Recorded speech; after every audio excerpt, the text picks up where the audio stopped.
Hello everyone, let us start with a fresh revision lecture for your CA intermediate course.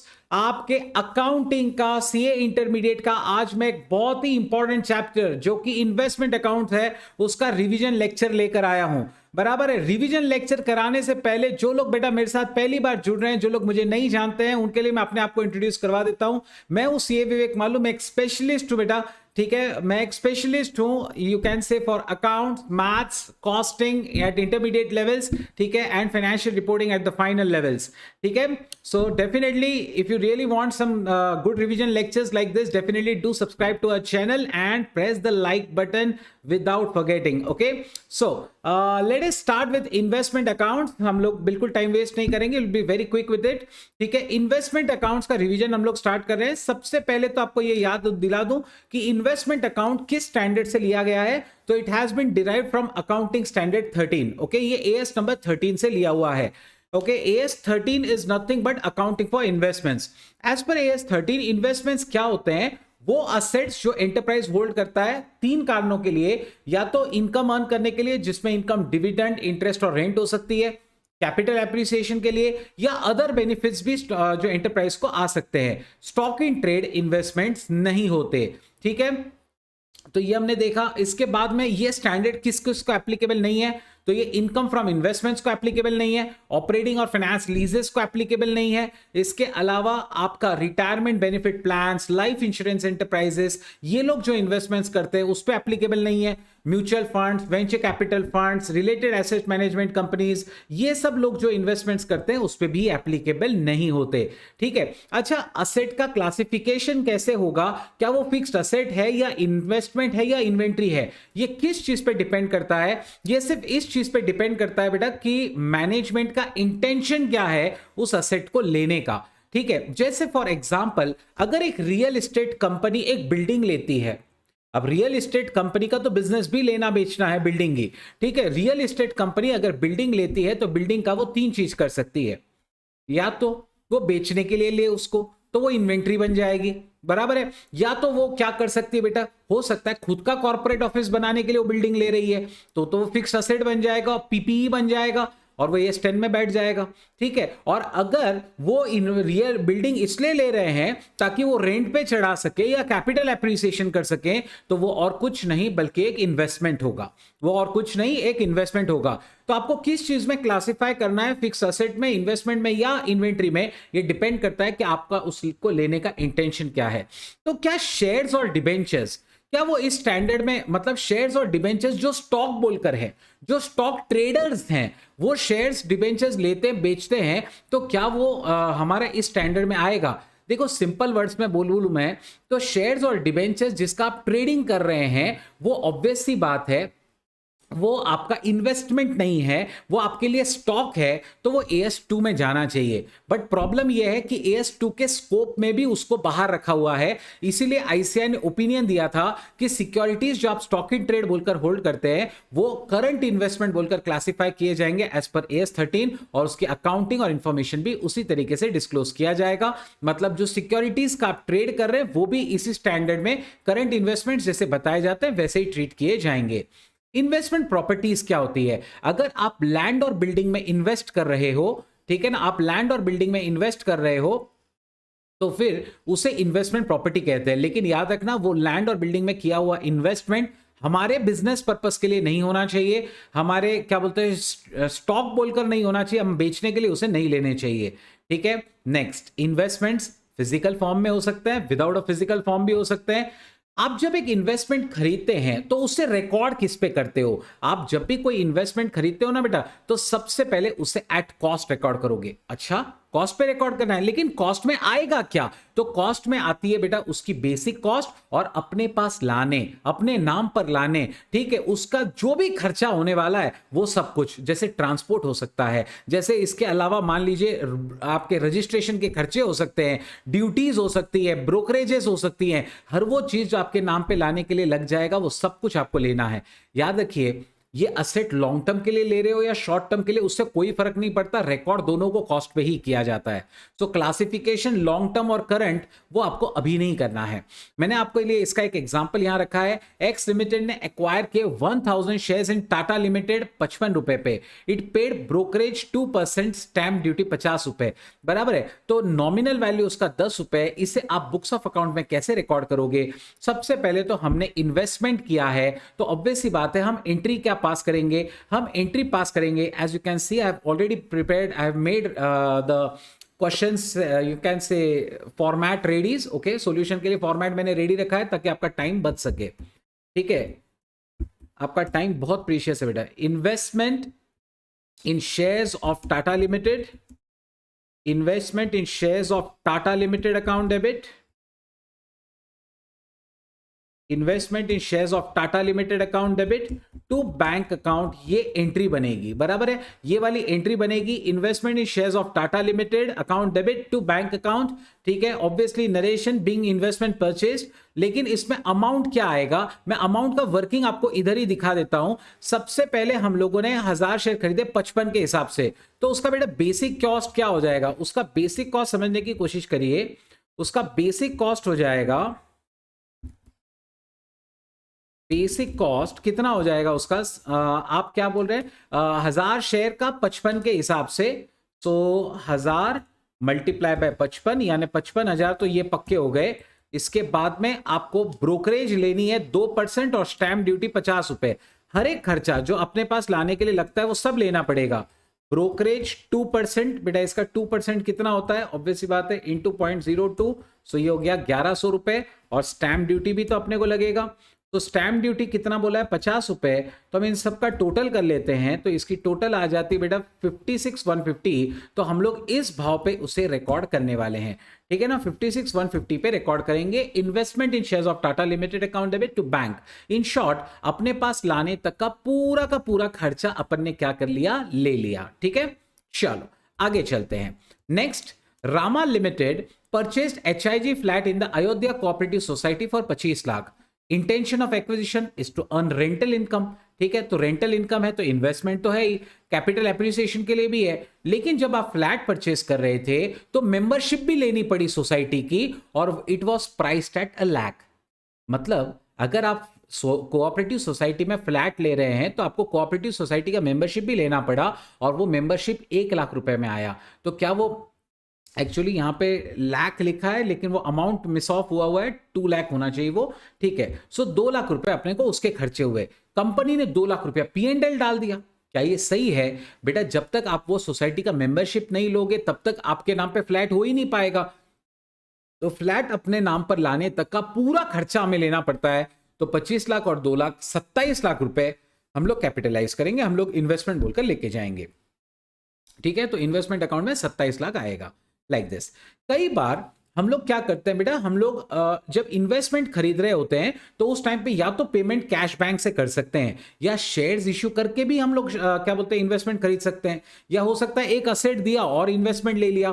तो ऐसे cases में क्या होगा, अगर हम लोगों ने शेयर इश्यू किया और इन्वेस्टमेंट लिया तो हमें इन्वेस्टमेंट की कॉस्ट बोल के क्या लेना पड़ेगा, जो शेयर्स हमने इश्यू किए थे उसका फेयर वैल्यू क्या था, जो शेयर्स हमने इश्यू किए उसका फेयर वैल्यू क्या था on the date of acquisition, ठीक है। और सिमिलरली अगर मान लो हमने एक असेट दिया बदले में एक असेट लिया, ठीक है, एक असेट दिया और बदले में इन्वेस्टमेंट लिया, तो फिर इन दैट केस जो आपने असेट दिया उसका फेयर वैल्यू या जो आपने इन्वेस्टमेंट लिया उसका फेयर वैल्यू, दोनों में से जो साफ अवेलेबल है, जो क्लियरली एविडेंट है, उसको आपको लेना पड़ेगा। अगर दोनों अवेलेबल है तो जो असेट आपने दिया था उसको पहले प्रेफरेंस दिया कीजिए, ठीक है। सो जो असेट आपने दिया था पहले उसका ये देना है, ठीक है। सो ये होता है जब हम लोग एक्सचेंज कर रहे होते हैं। फेयर वैल्यू यानी जिसमें दो नॉलेजेबल पार्टीज उसे एक्सचेंज करने के लिए तैयार होती है। X limited acquired land and building from mister A on 21st Feb. As per the agreement between the parties, X Limited allotted 5,000 equity shares of 10 each on the same date to Mr. A. Okay, तो हम लोगों ने क्या किया, जमीन खरीदी, जमीन investment बोल के ली हुई है और 5,000 शेयर दे दिए। Land and building is an investment. Market value और उन शेयर्स का है 120 रुपए। तो हम लोग कभी भी शेयर्स को फेस वैल्यू पे नहीं लेते। हम लोग जो शेयर, उसका जो फेयर वैल्यू है, फेयर वैल्यू कितना होगा, एक शेयर का 120, 5000 शेयर हमने उसको दिए और लैंड लिया है, तो 5000 मल्टीप्लाई बाय 120, समझने की कोशिश करिए कितना हो गया, 5000 मल्टीप्लाई बाय 120 बेटा 6 लाख रुपए हो गए। तो अपन एंट्री क्या पास करेंगे, अपन एंट्री पास करेंगे land and building account debit.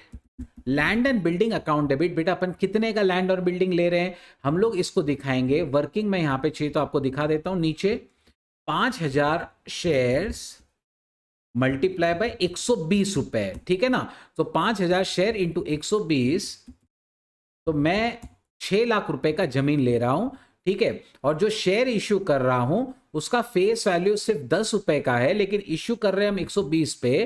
तो एंट्री बनेगा to equity share capital, to equity share capital account,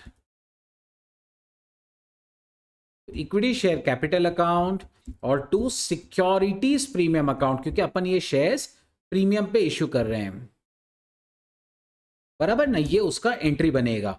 तो हम लोग इसमें भी शेयर्स का फेस वैल्यू कितना दिए, हम 5000 शेयर दिए, 5000 मल्टीप्लाई बाय 10 रुपए यानी 50,000 का फेस वैल्यू, और 110 रुपया प्रीमियम, सो 50,000 इंटू 110, तो ये हो गया बेटा 5.5 लाख, ये हो गया 5.5 लाख, ठीक है। सो 5.5 लाख, और क्या बोलते हैं 5000 इंटू 110, सो ये हो गया 5.5 लाख, और इक्विटी शेयर कैपिटल 50,000, तो ऐसा टोटल हमारा 6 लाख रुपए का अमाउंट हो गया, ठीक है। ऐसा हमारा 6 लाख का अमाउंट हो गया, ये उसकी एंट्रीज होंगी। So this is the accounting treatment as per AS 13। तो जो शेयर्स आपने दिए उसका फेयर वैल्यू ले लीजिए और लैंड एंड बिल्डिंग को रिकॉर्ड कर लीजिए। नेक्स्ट, इनकम फ्रॉम इन्वेस्टमेंट्स की बात करते हैं। जो इन्वेस्टमेंट्स हम लोग एक्वायर करते हैं उसके ऊपर की जो इनकम होती है, जैसे रेंट इनकम, डिविडेंड इनकम, वो सब ऑब्वियस सी बात है कहाँ चली जाती है, वो एक्चुअली AS नंबर 9 में चली जाती है, ठीक है। ध्यान में रखिए वो AS नंबर 9 में चली जाएगी, वो यहां पर नहीं आएगी, ठीक है। तो वो इसके बाहर है। लेकिन हाँ, आपको जब इन्वेस्टमेंट पे अर्निंग्स हो रही है ना, तो आपको उन अर्निंग्स को जरूर क्लासिफाई करना चाहिए, क्या ये अर्निंग्स प्री एक्विजिशन प्रॉफिट से हो रही है या पोस्ट एक्विजिशन प्रॉफिट से, क्या ये अर्निंग्स जो है ये प्री एक्विजिशन अर्निंग्स है या पोस्ट एक्विजिशन अर्निंग्स है, क्योंकि उसके ऊपर बहुत बड़ा डिफरेंशिएशन हो जाता है, ट्रीटमेंट में उसका बहुत बड़ा फर्क हो जाता है। अगर प्री एक्विजिशन अर्निंग्स है तो आपको इतना याद रखना है कि वो सोचा जाता है कि वो कॉस्ट ऑफ इन्वेस्टमेंट है, और उसे प्री एक्विजिशन, उस प्री एक्विजिशन इनकम को आपको कॉस्ट ऑफ इन्वेस्टमेंट से घटाना है। ये सबसे इंपॉर्टेंट पॉइंट्स में से एक है कि अगर हमारे कोई भी इन्वेस्टमेंट जैसे शेयर हो गया, डिबेंचर हो गया, हमारे खरीदने के पहले ही अगर उसमें इनकम अक्रू हो चुकी है और फिर बाद में हमें वो इनकम या अर्निंग्स मिलती हैं, तो हम उसे प्री एक्विजिशन अर्निंग समझते हैं और उसे कॉस्ट ऑफ इन्वेस्टमेंट से कम कर देते हैं, ठीक है। पोस्ट एक्विजिशन अर्निंग्स, हमारे शेयर डिबेंचर लेने के बाद में जो हम अर्निंग्स अर्न करेंगे वो हमारी कहां चली जाएगी, P&L चली जाएगी, ठीक है। सो ये होता है pre acquisition and post acquisition earnings. अब कुछ स्टूडेंट्स जिनका थोड़ा सा कंसेप्ट वीक होता है, उनको है ना इसमें थोड़ी दिक्कत आ जाती है। वो ये सोचते हैं कि सर हमारे इन्वेस्टमेंट लेने के पहले की अर्निंग्स हमें क्यों मिलेगी, है ना, हमारे इन्वेस्टमेंट करने के पहले की अर्निंग्स हमें क्यों मिलेगी। तो अंडरस्टैंड, कंपनीज क्या होती है ना बेटा, कंपनीज एक फिक्स डेट के ऊपर डिविडेंड्स देती है, इंटरेस्ट देती है। तो कई बार ऐसा हो जाता है कि शेयर होल्डर उस डेट के पहले एक दूसरे को शेयर बेच देते हैं, ठीक है। और कंपनीज पिछले साल के लिए डिविडेंड बांट रही होती है, तो हम लोगों को भले ही हम लोग पिछले साल शेयर होल्डर नहीं थे, फिर भी हमें पिछले साल का डिविडेंड मिल जाता है, क्योंकि हम लोग रिकॉर्ड डेट पे शेयर होल्डर होते हैं। तो कंपनी ये नहीं देखती कि शेयर होल्डर ने कब किसको दिया, कंपनी अपनी एक डेट सेट कर लेती है कि इस दिन जो भी शेयर होल्डर होगा उसको डिविडेंड मिल जाएगा, उस डेट को कहते हैं रिकॉर्ड डेट। वैसे ही इंटरेस्ट का भी होता है। तो प्रॉब्लम यह है कि कई बार शेयर होल्डर्स क्या करते हैं, रिकॉर्ड डेट के पहले शेयर ले लेते हैं और वो लास्ट ईयर का डिविडेंड अर्न कर लेते हैं जो उन्होंने एक्चुअली अर्न भी नहीं किया था। तो ऐसे अगर आपके एक्विजिशन के पहले के प्रॉफिट्स आपको मिल रहे हैं तो वो प्री एक्विजिशन होते हैं और उससे इन्वेस्टमेंट की कॉस्ट से घटाते हैं। ये हमारे एग्जांपल्स में आगे है, हम लोग वहां इसे डिटेल में कवर करेंगे। इनकम इन्वेस्टमेंट जो होते हैं ना हमारे, इसमें दो कैटेगरीज में बांटे जा सकते हैं। ऐसे इन्वेस्टमेंट्स जिसपे फिक्स्ड इनकम्स आती है और ऐसे इन्वेस्टमेंट्स जिसपे वेरिएबल इनकम्स आती है, जैसे इक्विटी शेयर्स, ठीक है। फिक्स्ड इनकम वाले कौन कौन से, गवर्नमेंट सिक्योरिटीज, डिबेंचर्स, बॉन्ड्स वगैरह। Rate of interest is always fixed. तो जब आप ऐसे इंस्ट्रूमेंट्स का ट्रीटमेंट करते हैं तो फिर ऑब्वियस सी बात है आपको पता होना चाहिए कि इसमें एक्स इंटरेस्ट और कम इंटरेस्ट के टॉपिक आ जाते हैं। राइट। एक्स इंटरेस्ट और कम इंटरेस्ट वाले टॉपिक इसमें कैटेगरी इसमें आ जाती है। एक्स इंटरेस्ट और कम इंटरेस्ट किसे कहते हैं बेटा? अगर हम लोग डिबेंचर खरीद रहे हैं एक सर्टेन डेट पे और हम लोग उस डिबेंचर के ऊपर अलग से ब्याज भी दे रहे हैं सामने वाले को, तो उसे एक्स इंटरेस्ट कहते हैं। ठीक है ना। अभी जैसे फॉर इसका एक एग्जांपल मैं आपको दे देता हूं। मान लीजिए एक कंपनी है एक्स लिमिटेड, उसने डिबेंचर्स इश्यू किए, ठीक है, और डिबेंचर्स वो इंटरेस्ट कब पे करती पता है? वो इंटरेस्ट पे करती है 30 सितंबर और 31 मार्च, यानी साल में 2 बार इंटरेस्ट देती है, 30 सितंबर और 31 मार्च। अब मिस्टर वाई ने डिबेंचर्स परचेस किए मिस्टर जेड से, ठीक है। कब परचेस किए? फर्स्ट, लेट्स से 1 फरवरी 22 उसने डिबेंचर्स परचेस कर लिए। अब वो जब मिस्टर जेड से डिबेंचर खरीद रहा था तो वो मिस्टर जेड को बोला भैया मैं डिबेंचर का आपको मान लीजिए 1000 रुपया फेस वैल्यू है, तो मैं आपको 980 रुपया देने को तैयार हूं। मिस्टर जेड बोलता है ठीक है भाई, आप 980 देंगे ना, मुझे जरूरत है पैसे की, आप 980 दीजिए, लेकिन मुझे 4 महीने का ब्याज भी दीजिए। ये 4 महीने का ब्याज कहां से आ गया बेटा? मिस्टर जेड पहले से डिबेंचर होल्ड कर रहा था। 30 सितंबर को उसे डिबेंचर मिला था आखिरी बार, 30 सितंबर 2021 को। फिर अक्टूबर, नवंबर, दिसंबर, जनवरी 4 महीने उसने होल्ड किया। फिर उसे पैसे की जरूरत पड़ी तो वो डिबेंचर बेच रहा है, लेकिन जस्ट बिकॉज वो 4 महीने के बाद डिबेंचर बेच रहा है तो 31 मार्च को वो डिबेंचर होल्डर होगा नहीं, तो उसे ब्याज नहीं मिलेगा। ठीक है। तो मिस्टर जेड क्या करता है? मिस्टर वाई को बोलता है कि भाई आप मेरे को 980 जो दे रहे हैं ना वो प्रिंसिपल का ठीक है, और बस जो 4 महीने का मैंने इंटरेस्ट अर्न किया है वो आप मुझे दे दीजिए। तो मिस्टर वाई बोलता है ठीक है, तो ये 980 तुम्हारे प्रिंसिपल का, और ये ऊपर से समझो हर महीने का 10 रुपया रेट है इंटरेस्ट का। सो ऐसे 10 महीने का मतलब 4 महीने का 40 रुपए इंटरेस्ट का, ऐसे टोटल आपको 1020 रुपए मिलेंगे।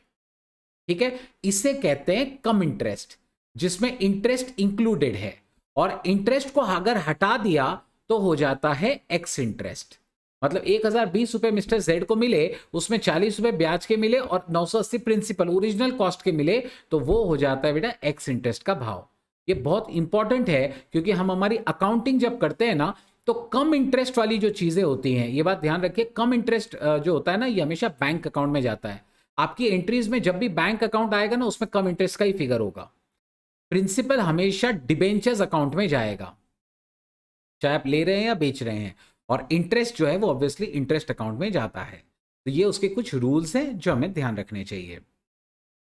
नेक्स्ट, अब इसकी एंट्रीज वैसे तो यहां दी हुई है कि जब भी हम लोग डिबेंचर खरीद रहे होते हैं, जैसे मिस्टर वाई ने 1020 में खरीदा, वो एंट्री क्या पास करेगा? Investment in debentures account debit 980, उसने 40 रुपए इंटरेस्ट का दिया, यानी interest account debit 40 rupees to bank account 1020। मैंने आपसे कहा ही था कि इन्वेस्टमेंट अकाउंट में हमेशा एक्स इंटरेस्ट अमाउंट जाती है, इंटरेस्ट वाले कॉलम में हमेशा इंटरेस्ट, और उसके बाद बैंक अकाउंट में हमेशा टोटल जाता है, यानी कम इंटरेस्ट वाला फिगर जाता है। ठीक है। इंटरेस्ट के साथ जो आता है ना, वो बैंक अकाउंट में जाता है। नेक्स्ट, अब इसको समझाने के लिए मैंने भी यहां पे एक क्वेश्चन रखा हुआ है। On 1118, X Limited purchased 500 debentures of Y Limited at 120 each. Some interest from the market. Face value of a debenture is 100. Rate of interest is 12% per annum. Y Limited pays interest on 30th September and 31st March. Give treatment on 1118 and 31st March 18. ठीक है। तो question number 4 अब हमें solve करना है। 1118 को बेटा हमने क्या किया? हम लोगों ने डिबेंचर्स खरीदा। ठीक है। अब समझने की कोशिश करिएगा। मान लीजिए फाइनेंशियल ईयर 17-18 चल रहा है, फाइनेंशियल ईयर 17-18 चल रहा है। कंपनी 2 दिन इंटरेस्ट देती है, एक है 30 सितंबर को, यानी 30 सितंबर 17 को देगी, और 31 मार्च 18 को देगी इंटरेस्ट। और एक्स लिमिटेड कब खरीद रहा है डिबेंचर? एक्स लिमिटेड 1 जनवरी 18 को खरीद रहा है, यानी यहां पर 1118 एक्स लिमिटेड ने डिबेंचर्स परचेस किए। ऑब्वियस बात है, पिछली बार जब कंपनी ने इंटरेस्ट दिया था उसके 3 महीने बाद उसने खरीदा। ठीक है। तो 3 महीने का उसे ब्याज भी देना पड़ेगा। ये जो कम इंटरेस्ट वो बोल रहा है ना, उसके अंदर इंटरेस्ट भी इंक्लूडेड है 3 महीने का। ठीक है। So X limited purchase 500 debentures of Y limited at 120 each. अब अपने को इसका जर्नल एंट्री करने का है। मैं जर्नल एंट्री आपको करके बता देता हूं इसका। सबसे पहले तो हमने इन्वेस्टमेंट खरीदा है, बराबर है। So investment in debentures account debit, investment in how many 12%, right? 12% debentures account debit, 12% debentures account debit to investment in 12% debentures account debit, interest on debentures account debit, interest on debentures account debit, क्योंकि हमने interest भी भरा, to bank account, to bank account. अब ये rule हम अच्छे से जानते हैं कि बैंक अकाउंट में हमेशा कम इंटरेस्ट वाला फिगर जाता है। तो ऑब्वियस बात है 500 इंटू 120 जो कम इंटरेस्ट वाला है वो हम लोग यहां ले लेंगे। 500 multiply by 120 that is 60,000 rupees जो यहां पे चला गया। इंटरेस्ट ऑन डिबेंचर्स कितना जाएगा और इन्वेस्टमेंट कितना जाएगा समझने की कोशिश करो। आपको 3 महीने का इंटरेस्ट सामने वाली पार्टी को देना पड़ेगा। 3 महीने का इंटरेस्ट होता कितना है ये कैलकुलेशन करके बताता हूं बेटा। 3 महीने का इंटरेस्ट होता कितना है, चलो ये कैलकुलेशन मैं यहीं आपको बता रहा हूं भाई। 500 डिबेंचर, एक एक का फेस वैल्यू कितना है, एक एक का फेस वैल्यू 100 रुपए। तो टोटल नॉमिनल वैल्यू कितनी हो जाएगी, 500 इंटू 100, 50,000 का फेस वैल्यू, 12% का ब्याज, ठीक है। तो 50,000 का 12% 6,000। लेकिन ये तो पूरे साल का है, हमें तो सिर्फ 3 महीने का देना है, तो इंटू 3/12 ऐसा कर लीजिए, ठीक है। सो 500 multiply by 100 multiply by 12% multiply by 3/12, answer आता है 1,500 रुपए। इतने का इंटरेस्ट ऑन डिवेंचर्स होगा। और बचा हुआ जो हमने अमाउंट पे किया होगा 58,500, वो ऑब्वियस सी बात है किसका होगा, वो इन्वेस्टमेंट अकाउंट में जाएगा। ये एक्स इंटरेस्ट फिगर होगा, this must be x interest figure. Interest हटा के 58,500 आ रहा है, ठीक है। मैं वापस आपको कैलकुलेट करके बताता हूं। 30 सितंबर और 31 मार्च को कंपनी इंटरेस्ट देती है, ठीक है। 30 सितंबर और 31 मार्च को कंपनी इंटरेस्ट देती है। हम लोगों ने डिबेंचर खरीदा है 1 जनवरी 18 को। तो हम लोग ऑब्वियस सी बात है सामने वाली पार्टी को 3 महीने का, क्योंकि ऑलरेडी पास हो चुके हैं, पिछली बार ब्याज मिला था तब से, तो हमें 3 महीने का इंटरेस्ट देना होगा। अच्छा, ये रूल हमेशा याद रखना कि कितने महीने का इंटरेस्ट कैलकुलेट करते हैं। आपकी पेमेंट, आपका जो शेयर खरीदने या बेचने का दिन था उसमें से आप प्रीवियस इंटरेस्ट डेट माइनस करोगे तो आपको पीरियड मिल जाएगा। हमने 1 जनवरी 18 को खरीदा, प्रीवियस इंटरेस्ट कब पे हुआ था, 30 सितंबर 17 को। तो 3 महीने के अंदर अंदर बेटा आपको क्या करना है, मतलब 3 महीने का इंटरेस्ट लेना होगा। किस पे लेंगे, इंटरेस्ट हमेशा फेस वैल्यू पे होता है, इंटरेस्ट कभी मार्केट रेट पे नहीं होता। इंटरेस्ट डिविडेंड हमेशा फेस वैल्यू पे ही कैलकुलेट होते हैं। तो 500 डिबेंचर, उसका 100 फेस वैल्यू, उसका 12% यानी साल भर का ब्याज इंटू 3/12 करो तो आपका आंसर आ जाता है, ठीक है। वो आंसर आ जाता है 1,500, वो अपन ने ले लिया। अब 60,000 कम इंटरेस्ट था, कम इंटरेस्ट यानी इंटरेस्ट के साथ, उसमें से हमने इंटरेस्ट हटाया तो ऑब्वियस बात है इन्वेस्टमेंट अकाउंट में एक्स इंटरेस्ट आ गया 58,500।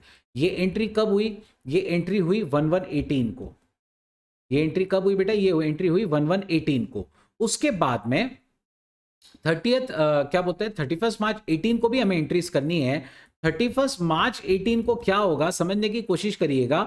हमें इंटरेस्ट इनकम मिलेगी, बराबर है, हमें 6 महीने का इंटरेस्ट मिलेगा। अब आप सोच सकते हैं कि सर हमने तो 3 महीने ही होल्ड किए, तो हमें 6 महीने का क्यों मिलेगा। बेटा कंपनी ये नहीं देखती कि आपने कितना होल्ड किया है, कंपनी क्या करती है, रिकॉर्ड डेट सेट किया हुआ है कंपनी ने, इस दिन जो भी डिबेंचर होल्डर है उसको 6 महीने का सीधा दे देगी कंपनी। तो अपन भी एंट्री पास करेंगे, बैंक अकाउंट डेबिट 6 महीने का इंटरेस्ट ले लीजिए, to interest on debentures, to interest on debentures account. सीधा हिसाब है हमारा, 3 महीने का 1,500 आया था तो 6 महीने का 3,000 होगा। और अब आप देख सकते हैं कि हमारी इंटरेस्ट इनकम कितनी हुई। पहले हमने इंटरेस्ट को डेबिट किया 1,500 से, फिर क्रेडिट किया 3,000 से, तो हमारी इंटरेस्ट इनकम 1,500 ही हुई। उसे हम P&L ट्रांसफर कर देते हैं, interest on debentures account debit, interest on debentures account debit to profit and loss account.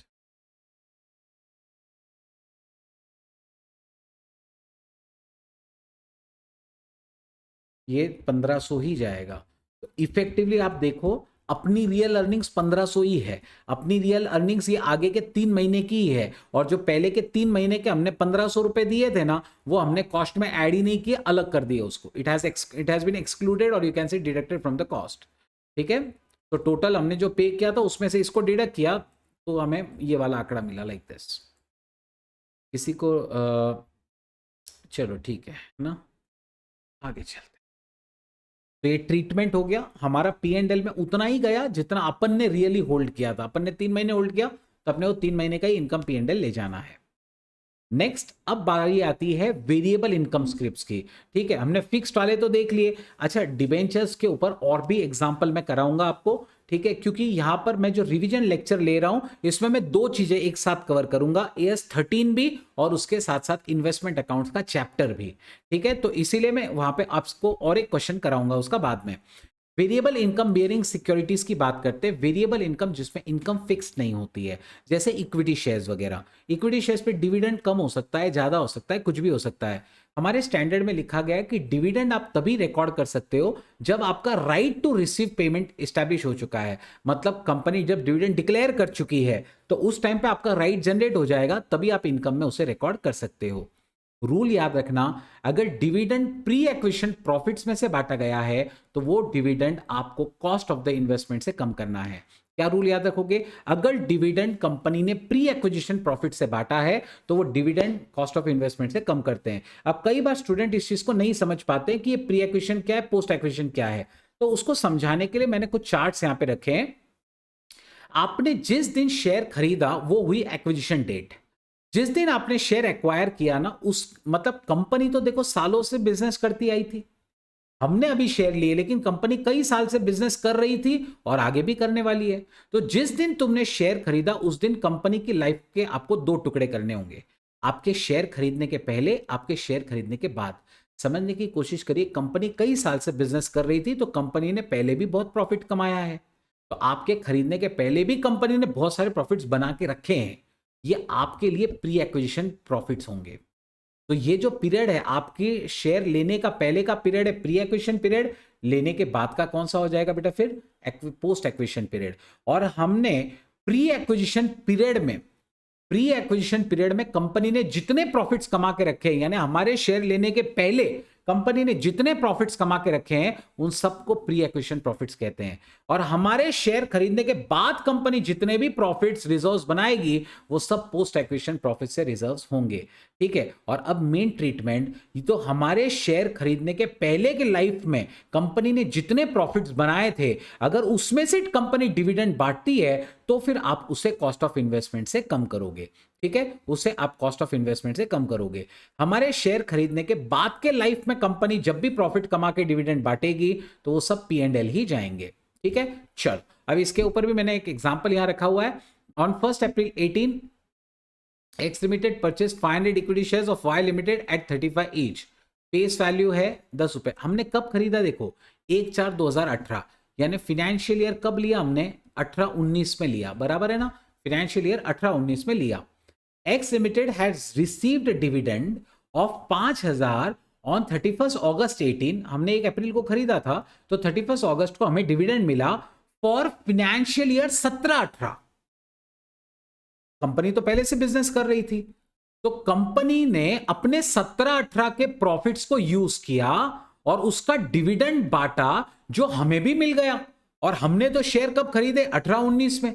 हमें कंपनी ने कौन से प्रॉफिट्स में से डिविडेंड दिया है? 17-18 के, जब हम लोग शेयर होल्डर ही नहीं थे। ये प्रॉफिट्स में से जब कंपनी डिविडेंड बांट रही है वो हमारे लिए, क्योंकि हमने शेयर 18-19 में लिए हैं, तो वो हमारे लिए प्री एक्विजिशन प्रॉफिट्स है और उसे इन्वेस्टमेंट से कम करना चाहिए। The accountant of X limited has considered it as a dividend income और उसने P&L में डाल दिया। क्या उसका ट्रीटमेंट सही है? डेफिनेटली नो, उसका ट्रीटमेंट बिल्कुल गलत है। बेटा उसका ट्रीटमेंट क्या है? बिल्कुल ही गलत है, क्योंकि प्री एक्विजिशन प्रॉफिट से बांटा गया डिविडेंड इन्वेस्टमेंट से कम करना चाहिए था, उसने P&L नहीं ले जाना चाहिए था। ठीक है, समझ में आ गया आपको प्री एक्विजिशन कैसे है? देखिए हमने 1/4/18 को शेयर खरीदे, यानी हमने फाइनेंशियल ईयर 18-19 में शेयर खरीदे, बराबर है, लेकिन कंपनी ने डिविडेंड 17-18 का बांटा है। तो लास्ट फाइनेंशियल ईयर क्या प्रॉफिट्स में से डिविडेंड बांटा गया है, तो हमारे शेयर खरीदने के पहले के प्रॉफिट्स है, ये प्री एक्विजिशन प्रॉफिट्स है, इसमें से डिविडेंड अगर हमें मिलता है तो वो इन्वेस्टमेंट की कॉस्ट से कम किया जाता है। ठीक है, स्टूडेंट्स कुछ सोचते हैं कि सर 31 मार्च को हम लोग शेयर होल्डर नहीं थे तो हमें क्यों मिलेगा? बेटा कंपनी 31 मार्च के शेयर होल्डर्स को नहीं देती है, कंपनी जिस दिन डिक्लेयर करे उस दिन जो शेयर होल्डर होता है ना उन शेयर होल्डर को देती है, ऐसा याद रखना हमेशा। कंपनी 31 मार्च के शेयर होल्डर्स को डिविडेंड ये नहीं देती है, कंपनी जिस दिन डिक्लेयर करे उस दिन जो शेयर होल्डर है ना उन्हें लास्ट ईयर का डिविडेंड दे देती है, ऐसा होता है। बोनस शेयर्स, ऐसे शेयर्स जो फ्री ऑफ कॉस्ट होते हैं। Cost of investment of bonus shares हमेशा नील होता है, जब भी बोनस शेयर्स क्वेश्चन में आएगा आप इन्वेस्टमेंट में उसे ऐड कर दोगे। राइट शेयर्स, आपको सस्ते में शेयर्स खरीदने का ऑप्शन दिया जाता है, फ्री तो नहीं लेकिन थोड़ा सस्ते में मिलता है, और हम ये राइट्स क्या कर सकते हैं, राइट्स बाजार में बेच सकते हैं। एक जनरल रूल आप हमेशा याद रखेंगे, राइट्स अगर आपने बाजार में बेचा और आपको पैसा मिला उसके लिए, वो P&L जाएगा। क्या रूल याद रखोगे? राइट्स आपने बेचा, राइट्स बेच के अगर आपको पैसा मिला तो वो हमेशा P&L जाएगा। कहां जाएगा? P&L ही जाएगा। यही जनरल रूल याद रख लो, राइट्स बेच के अगर आपको पैसा आया वो पैसा P&L ही जाएगा। ठीक है, सो अब यहां पे मैंने एक सवाल रखा है, mister A has 1000 equity shares in alpha limited as on 30th September 2018। Alpha limited issued 1 right for every 2 shares held. मतलब एक राइट 2 शेयर के लिए, 1000 शेयर थे उसके पास, तो 1 फॉर 2 बोले तो 500 शेयर दिए होंगे। As on that day the company offered shares at a discounted price of 50 रुपए, okay, whereas market value was 65, तो काफी सस्ते में दे रहे थे।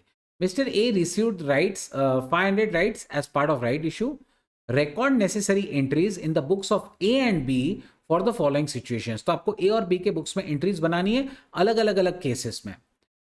A subscribe all 500 rights, A ने पूरे के पूरे 500 शेयर 50 रुपए में खरीद लिए, तो क्या एंट्री करेगा? ए ने अगर 500 शेयर्स पूरे के पूरे खरीद लिए, ठीक है, मैं केस फर्स्ट की बात कर रहा हूं यहां पे, ठीक है, केस 1 में उसने पूरे 500 शेयर खरीदे। अब केस 1 में बेटा क्या हो रहा है समझने की कोशिश करिएगा। केस 1 में उसने पूरे 500 शेयर खरीदे हैं, तो अपन एंट्री क्या पास करेंगे? Investment in shares of alpha limited, in equity shares of Alpha Limited, account debit to bank account। सीधा सीधा हमने पूरे 500 शेयर खरीद लिए, बराबर है ना, हमने पूरे 500 शेयर बेटा खरीद लिए। ठीक है, तो 500 शेयर हम लोगों ने कितने में खरीदे? हमने 500 शेयर खरीदे हैं 50 रुपए में, यानी 25,000 में। बोलने का मतलब ये है कि सीधा इन्वेस्टमेंट में ऐड कर दो, और जब आप इन्वेस्टमेंट अकाउंट बना रहे होंगे ना तो सीधा डेबिट में जाके आप लिख दोगे टू बैंक अकाउंट और कॉस्ट कॉलम में 25,000 डाल दोगे, फिनिश। तो ये है केस 1। इसमें बी तो आया ही नहीं पिक्चर में अभी तक। मान लीजिए ए ने अपने पूरे राइट्स बी को बेच दिए 10 रुपए में, और बी ने राइट्स एक्सरसाइज किए। ए ने अपने पूरे राइट्स बी को बेच दिए, सेकंड केस अब हम कर रहे हैं। तो ए ने पूरे राइट्स जो है वो बेच दिए हैं, बराबर है। और मैंने आपसे पहले भी कहा था कि अगर आपको राइट्स बेच के पैसा आया तो कहां डाल देना? आपको सीधा सीधा P&L डाल देना है। तो बैंक अकाउंट डेबिट कितना मिला अपने को? 10 रुपया एक शेयर के लिए, ऐसा 500, ठीक है, सो 5,000 रुपया हो जाएगा टू सेल ऑफ राइट्स, और वो कहां जाएगा? प्रॉफिट एंड लॉस अकाउंट में। याद रखना, टू सेल ऑफ राइट्स वो सीधा सीधा कहां चला जाएगा? प्रॉफिट एंड लॉस अकाउंट में। अच्छा, बी क्या एंट्री पास करेगा बेटा? बी हमसे राइट खरीदेगा और बी बाद में कंपनी को वो शेयर अप्लाई भी करेगा, तो ये एंट्री बेटा बी पास करेगा। ये हम सेकंड केस की एंट्री कर रहे हैं, ठीक है, ये हम सेकंड केस की बेटा एंट्री कर रहे हैं। Investment in shares of alpha limited, B को टोटल खर्चा कितना आया? बी ने 500 रुपया पहले तो कंपनी क्या बोलते हैं, सॉरी 50 रुपया पहले तो कंपनी को दिया, 50 रुपया, राइट, यस 50 रुपया है। तो बी ने पहले 50 रुपया कंपनी को दिया और 10 रुपया हमें, यानी उसने 60 रुपए का खर्चा किया है, ठीक है, उसने 60 रुपए का खर्चा किया हुआ है और कितने शेयर्स पे, ऑब्वियस बात है 500 राइट्स के ऊपर, तो बी का खर्चा तो 30,000 रुपया हुआ। बी का खर्चा कितना हुआ बेटा? 30,000 रुपये का हुआ।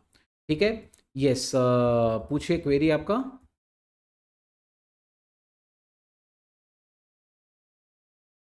खरीद सकते हैं आप, दिखा सकते हैं, तो दो एंट्री स्प्लिट हो जाएगी।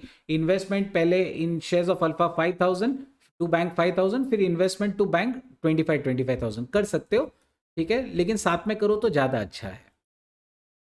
चलो नेक्स्ट, इसके बाद तो अब आप देख सकते हैं कि ए ने क्या किया और बी ने क्या किया। बेटा ए ने जो है वो राइट्स बेच दिए, तो सीधा सीधा पैसा लेके गया पी एंड एल में। और बी ने जो बी ने राइट्स खरीदा, तो उसकी कॉस्ट और बढ़ गई।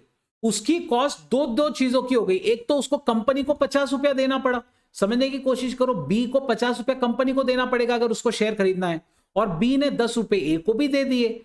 ठीक है ना, तो फिर अंडरस्टैंड, इस तरीके से बी का टोटल खर्चा 60 रुपया हो रहा है शेयर के लिए, तो इन्वेस्टमेंट टू बैंक को 60 रुपए के हिसाब से इंक्रीज करेगा। ठीक है, और अब केस थर्ड की बात करते हैं। तो केस थर्ड में वो क्या करने जा रहा है, वो कुछ राइट्स बेच भी रहा है और कुछ सब्सक्रिप्शन भी कर रहा है। उसने 250 राइट्स खरीदे और 250 बेच भी दिए। तो उसने दोनों भी चीजें की बेटा, उसने इन्वेस्टमेंट भी किया और उसने राइट्स भी बेचे। तो इन्वेस्टमेंट दोनों 250 का किया उसने, तो उसने ऑब्वियस बात है 2500 उसको राइट्स बेच के आए 10 रुपए में। 250 राइट्स उसने बेचे थे 10 रुपए में, तो 2500 और उसने खरीदे कितने, बाकी के खरीद लिए। तो ऑब्वियस सी बात है उसने 12,500 पे किया होगा। 250 शेयर इंटू 50 रुपए, 250 शेयर पे 50 रुपए उसने कंपनी को दिए होंगे, तो 500 उसने खरीदे और बाकी के 2,500 बेच दिए।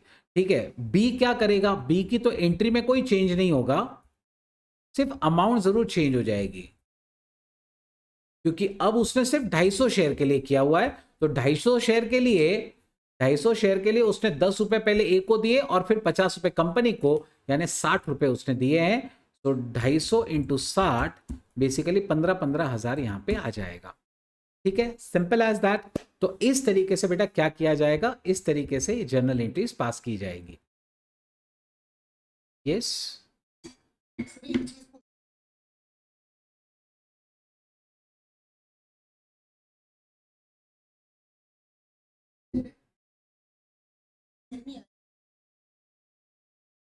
नहीं, सी, your query is that you have to pass two entries. Okay, you are not comfortable with passing only one entry, right?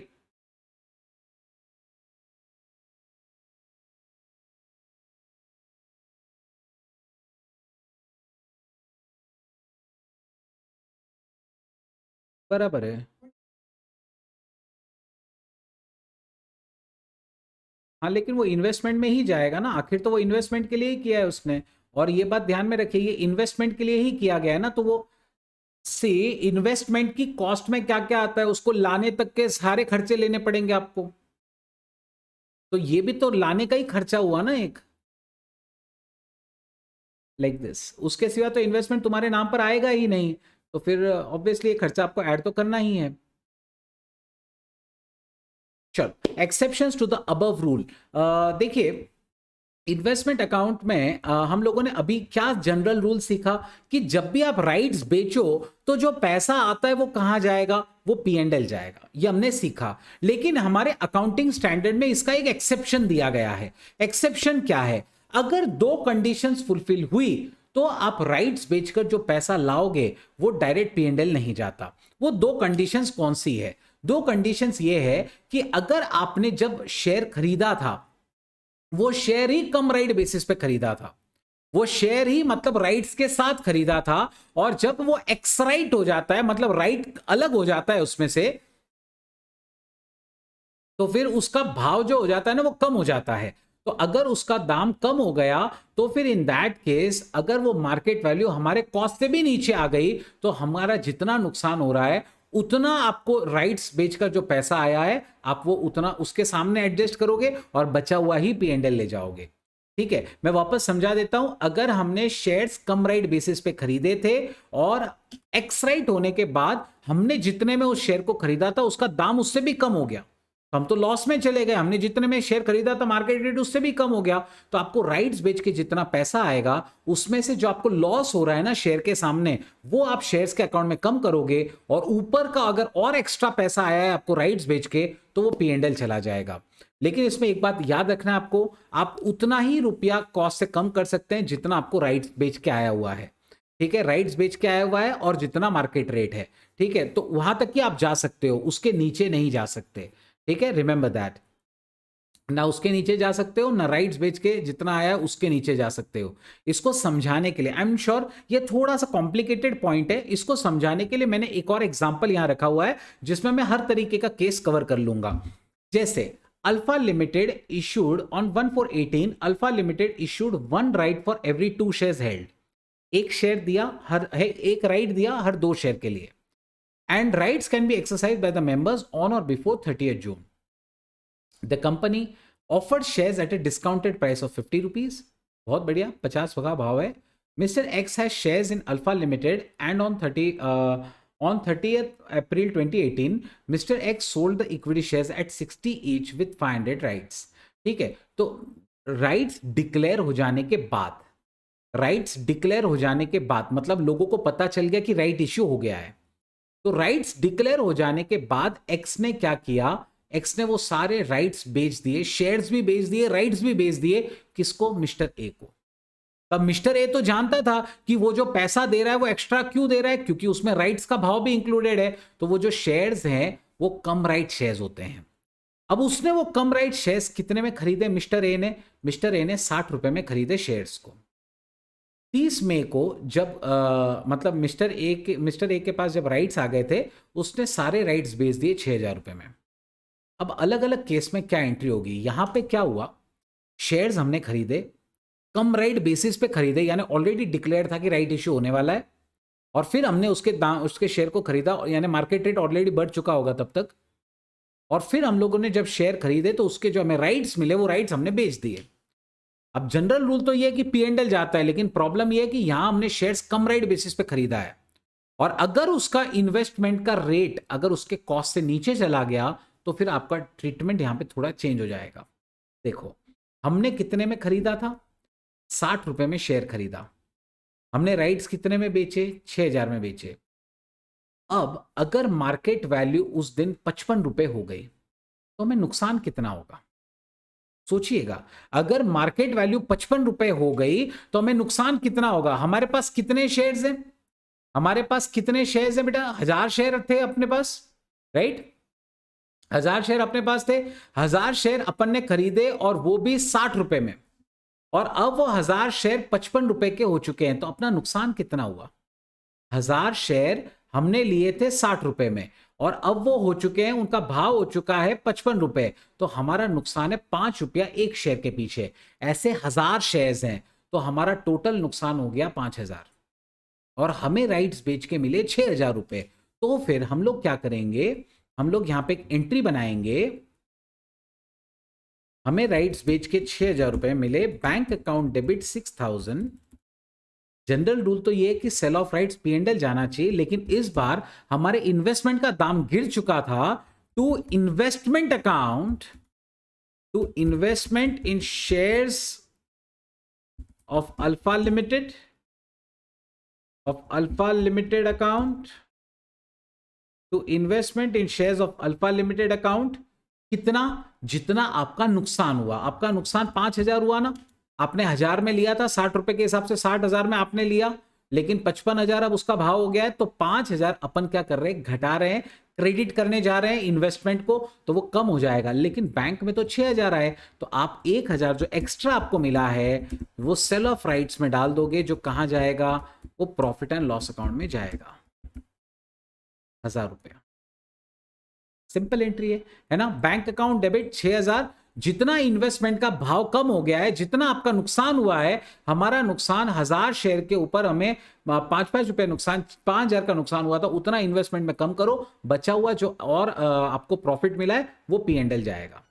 अब मान लो अगर 53 रुपए में अपन अगर बेचते, तो मतलब 53 रुपए अगर उसका मार्केट वैल्यू हो जाता, तो हमने खरीदे 1000 शेयर 60 रुपए में,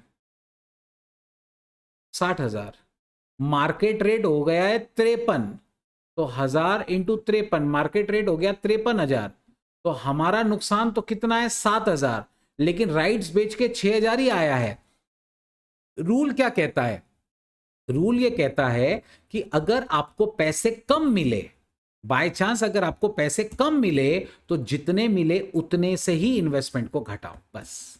मतलब ऐसा नहीं है कि आप 7,000 घटा के 1,000 P&L डालोगे, वैसा नहीं चलेगा। अगर आपको कम पैसे मिले तो आपको जितने पैसे मिले आप उतने ही यहां पे घटाएंगे, ठीक है। Bank account debit to investment मतलब आप उतना ही घटा सकते हो to the extent of the amount received और to the extent of the market value whichever is lower. मतलब आपको मार्केट वैल्यू तक पहुंचाने तक, या क्या बोलते हैं, सेल ऑफ राइट से जितना पैसा आया which ever is lower, like that. Next, अगर उसका मार्केट रेट घटा ही नहीं, तब तो सबसे इजी है। अगर मार्केट रेट घटा ही नहीं तो भैया पूरा 6,000 रुपया सीधा P&L जाएगा, बराबर है ना। तो पूरा 6,000 रुपया जो आप कमाओगे वो सीधा P&L चला जाएगा, क्योंकि आपको इन्वेस्टमेंट से कब कम करना चाहिए? हमारी कंडीशन ये है, इन्वेस्टमेंट से तब कम किया जाता है जब शेयर्स कम राइट हो और राइट बेचने के बाद यानी उसका मार्केट रेट कम हो चुका है, एक्स राइट हो जाने के बाद मार्केट रेट कम हो चुका है। लेकिन जब वो 60 रुपए का 60 रुपए ही रह गया, मार्केट रेट कम नहीं हुआ, तो हमारा नुकसान है ही नहीं, तो वो P&L चला जाएगा, लाइक दिस। तो वो P&L चला जाएगा। तो this is how it works. आगे चलते हैं। अब यहां पर हमने राइट्स देख लिया, इन सबके वैसे आगे और भी एग्जांपल्स हैं जब हम लोग इक्विटी शेयर्स वगैरह कर रहे होंगे, ठीक है। Subsequent measurement of investments on the balance sheet date. Balance sheet date पे इन्वेस्टमेंट्स को किस तरीके से मेजर किया जाता है? देखिए, बैलेंस शीट डेट के दिन आपको सोचना पड़ेगा कि जो इन्वेस्टमेंट आपके पास है वो लॉन्ग टर्म है या करंट है, ठीक है। लॉन्ग टर्म है या करंट है, वो इस चीज पे डिपेंड करता है कि आपने करंट लिया या लॉन्ग टर्म। क्योंकि अगर करंट इन्वेस्टमेंट है, करंट इन्वेस्टमेंट का मतलब क्या होता है? जो रेडीली रियलाइजेबल हो और जिसे आप 1 साल से ज्यादा होल्ड नहीं करोगे, ऐसा इन्वेस्टमेंट करंट है। तो करंट इन्वेस्टमेंट का वैल्यूएशन रूल है कि आप लोअर ऑफ कॉस्ट और फेयर वैल्यू करते हैं।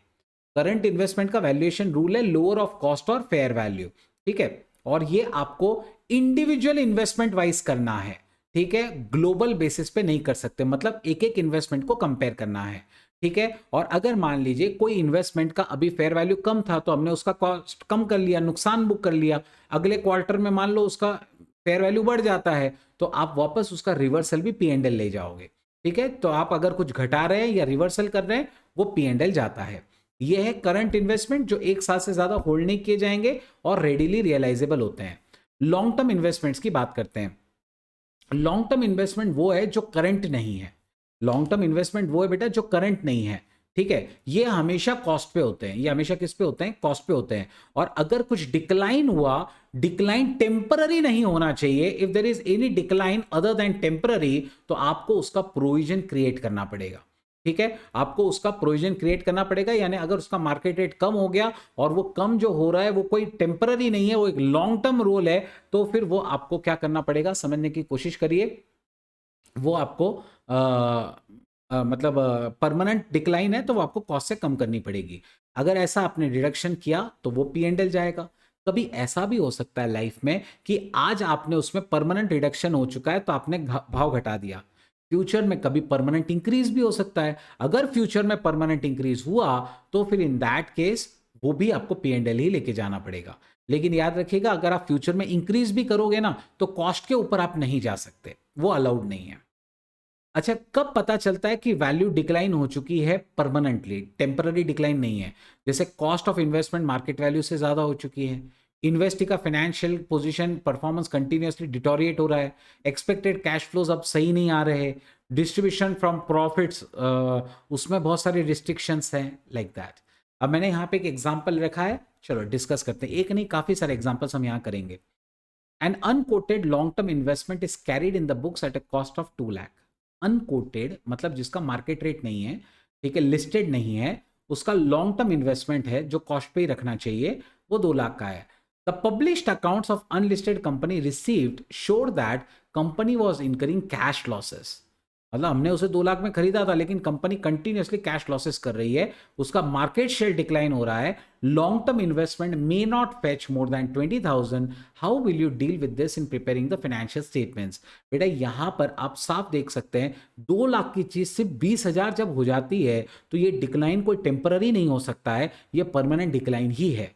ठीक है ना, मार्केट शेयर कम हो रहा है, इन कैश लॉसेस कर रहे हो, ये सब परमानेंट डिक्लाइन के ही ये है। ए लिमिटेड आपको कम करना पड़ेगा बेटा, आपको 1,80,000 का क्या करना पड़ेगा, आपको 1,80,000 का लॉस जो है वो बुक करना पड़ेगा। ठीक है ना, 1,80,000 का बेटा आपको लॉस बुक करना पड़ेगा।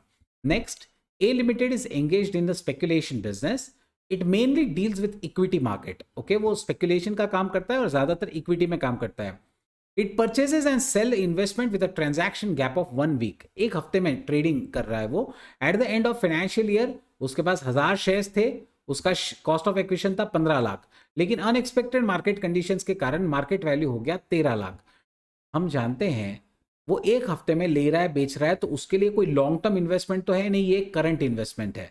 और करंट इन्वेस्टमेंट का रूल क्या है, कॉस्ट और fair value whichever is lower, right, cost और fair value whichever is lower. तो फेयर वैल्यू उसका 13 लाख ही है अभी, तो ऑब्वियस बात है हम लोगों को 2 लाख का लॉस रिकॉग्नाइज करना ही पड़ेगा और इन्वेस्टमेंट को 13 लाख पे ही वैल्यू करेंगे। ठीक है, चलो आगे। H Limited holds 1,000 shares out of 2,500 shares in S Limited. The intention of the company is to gradually get the control. ठीक है, कंट्रोल आपको हासिल करना है उस कंपनी का, इसका मतलब आपने शॉर्ट टर्म पर्पस के लिए शेयर्स नहीं लिए हैं, लॉन्ग टर्म पर्पस के लिए हैं। Bye purchasing majority shares, cost of investment है 20 करोड़ और टेम्पररी फ्लक्चुएशंस के कारण बैलेंस शीट डेट पे मार्केट वैल्यू हो चुका है 19 करोड़। समझने की कोशिश करिएगा, इन्वेस्टमेंट का कॉस्ट था 20 करोड़ लेकिन टेम्पररी फ्लक्चुएशंस के कारण 19 करोड़ है, तो क्या ये करंट इन्वेस्टमेंट है क्या, नहीं। हम तो लॉन्ग रन में कंट्रोल हासिल करना चाहते हैं, कंट्रोल करना चाहते हैं ना, हम खुद कंपनी रन करना चाहते हैं।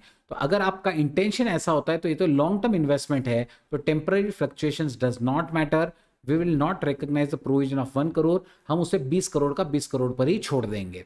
ठीक है, like this will do. Next, X Limited holds the following current investments as on the balance sheet date. उसके पास शेयर्स है A limited, B limited, C limited में। उसकी कॉस्ट ऑफ इन्वेस्टमेंट्स है 15 lakh, 10 lakh, 12 lakh respectively. Total cost है 37 lakh. Fair value है shares का 14 lakh, 15 lakh, 9 lakh. Total fair value 38 lakh. Accountant ने क्या किया, टोटल कॉस्ट निकाला, टोटल फेयर वैल्यू निकाला, कंपैरिजन किया, वो बोला टोटल कॉस्ट कम है, फेयर वैल्यू ज्यादा है, तो हमें कोई प्रोविजन की जरूरत नहीं है। क्या आपको भी यही लगता है, क्या हमें कोई एंट्री की जरूरत नहीं है? बेटा हमारा स्टैंडर्ड ये कहता है कि हम लोग जो इन्वेस्टमेंट्स को कंपेयर करेंगे ना, कॉस्ट और फेयर वैल्यू को, वो इंडिविजुअल इन्वेस्टमेंट बेसिस पे करना है, यानी एक एक करके। तो 15 लाख और 14 लाख, यहां आपको ऑब्वियस बात है 15 लाख 14 लाख दोनों में से जो लोअर है वही रहना पड़ेगा। उसके बाद यहां पे 10 लाख 15 लाख, 10 15, जो आपको क्या करना, मतलब जो भी लेस है वही लेना पड़ेगा, 10 लाख लेना पड़ेगा। 12 लाख 9 लाख,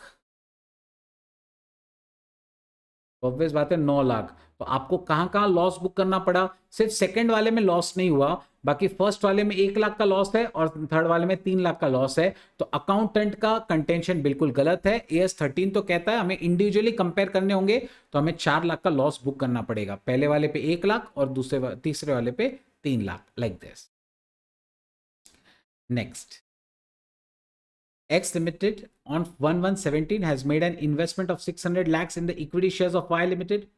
अब देख रहे हैं मैं एक ये वाले क्वेश्चंस क्यों इतने ज्यादा करा रहा हूं, क्योंकि आपके एग्जाम्स में ये बहुत बार पूछा जाता है, इसलिए मैंने इस पे बिल्कुल भी लाइटली नहीं लिया और मैं सारे क्वेश्चंस कराने की कोशिश कर रहा हूं। X Limited on 11/17 made an investment of 600 lakhs, जिसमें से 50% लॉन्ग टर्म है, बाकी का टेम्पररी है।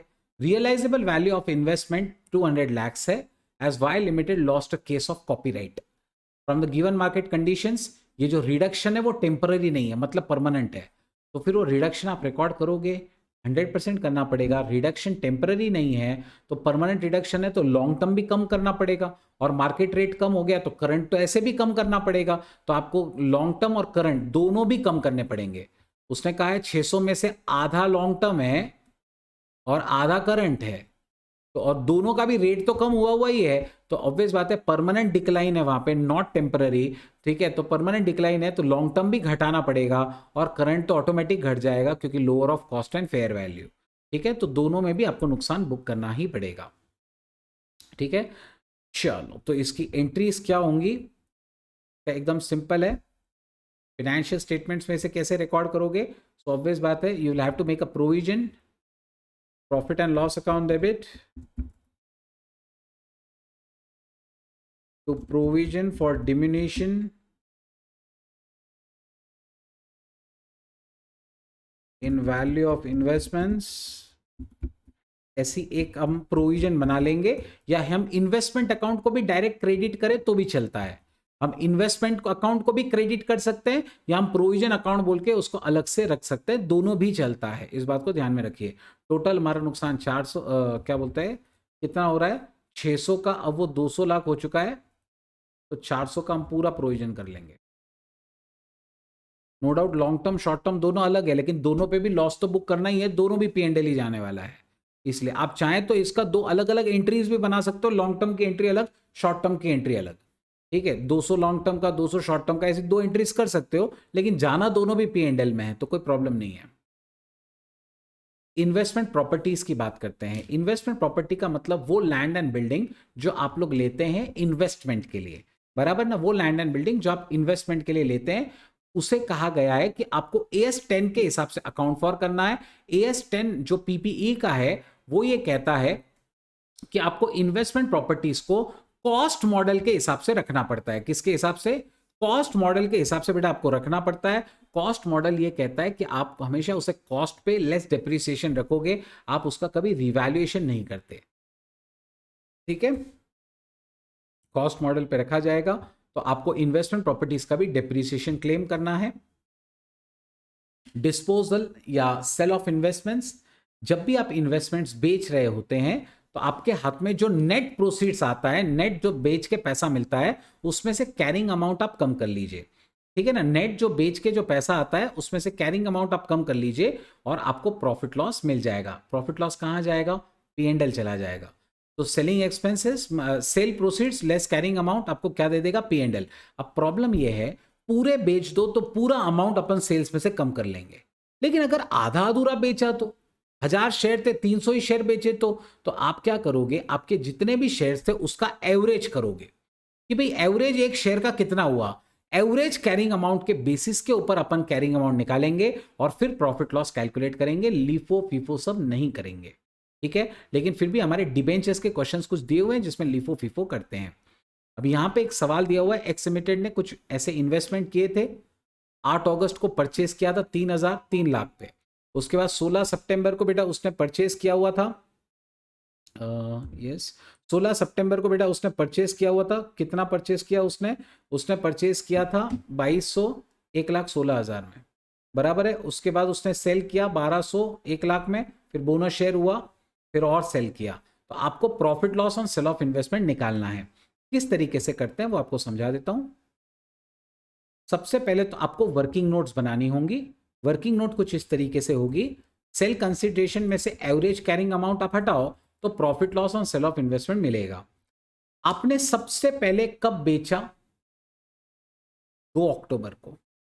कितने में बेचा, 1 लाख में, तो 1 लाख रुपया नेट सेल कंसिडरेशन, सेल करके आपको 1 लाख हाथ में आया।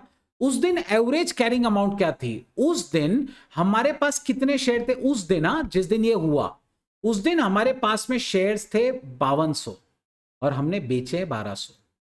ठीक है, और इन 5200 शेयर के लिए आपको कितना खर्चा करना पड़ा, 4,16,000, दोनों का टोटल। इन दोनों का जो टोटल है वो है 4,16,000। इतना खर्चा हुआ 5,200 क्वांटिटी के लिए, तो 1200 के लिए कितना, तो आप ऐसा प्रपोर्शनेट करेंगे। ठीक है ना, आपको सारे खर्चे ऐड करने होंगे। तो 4,16,000 का हमारा खर्चा, 5200 की क्वांटिटी, और आप इसे 1200 से मल्टीप्लाई करके प्रपोर्शनेट करेंगे। ठीक है ना, यानी ये टोटल खर्चा अपन ने किया, इसे टोटल क्वांटिटी से डिवाइड कर दिया। चलो कर लेते हैं, टोटल खर्चा कितना हुआ, 3 लाख प्लस 1,16,000, ऑब्वियस बात है 4,16,000। टोटल क्वांटिटी कितनी है, 3,000 plus 2200 that is 5200। So 4,16,000 divide by 5200, तो मेरा एक एक शेयर हुआ 80 रुपए का, और मैंने 1200 शेयर बेचे हैं, तो मल्टीप्लाई बाय 1200, ये हो गया बेटा 96,000। ये आपको यहां से लेस कर लेना है, और ये करते ही आपको प्रॉफिट लॉस मिल जाएगा ऑन सेल ऑफ इन्वेस्टमेंट। ठीक है, 4,000 रुपया हो गया। तो एकदम सिंपल है, इस तरीके से आप कर सकते हैं। चलो अब एक काम करते हैं, उसने एक और बार सेल किया, अब उसने एक और बार सेल किया, अब फिर से एवरेज कॉस्ट निकालो। अब उसने सेल किया 2 दिसंबर को, उस दिन उसकी टोटल एवरेज कॉस्ट कितनी थी? ये खरीदने का ट्रांजैक्शन है, ये खरीदने का ट्रांजैक्शन है, बोनस शेयर की कॉस्ट तो नील है, तो टोटल कॉस्ट अभी भी 4,16,000 है। टोटल कॉस्ट अभी भी कितनी है? 4,16,000, बराबर है इन दोनों का टोटल। अब क्वांटिटी कितनी है? 3,000, 2,200, 1,000 और उसमें से 1,200 गए हुए हैं। 3,000 प्लस 2,200 माइनस 1,200 और प्लस 1,000 बोनस भी मिला हुआ है। तो अब क्वांटिटी इतनी हो गई है। तो अब आप एवरेज करने की कोशिश करो, और इसे जो भी आंसर आएगा ना, इसको 1,000 से मल्टीप्लाई कर देना, क्योंकि 1,000 शेयर हमने बेचा है। सो 4,16,000 डिवाइड बाय, अब डिनोमिनेटर में क्या आएगा? 5,200 में से 1,200 तो बेचे ही थे, 1,000 और आ गए तो 5,000 हो गए। 4,16,000 डिवाइड बाय 5,000, एक यूनिट का हुआ 83.2, मल्टीप्लाई बाय 1,000, ये हो गया 83,200।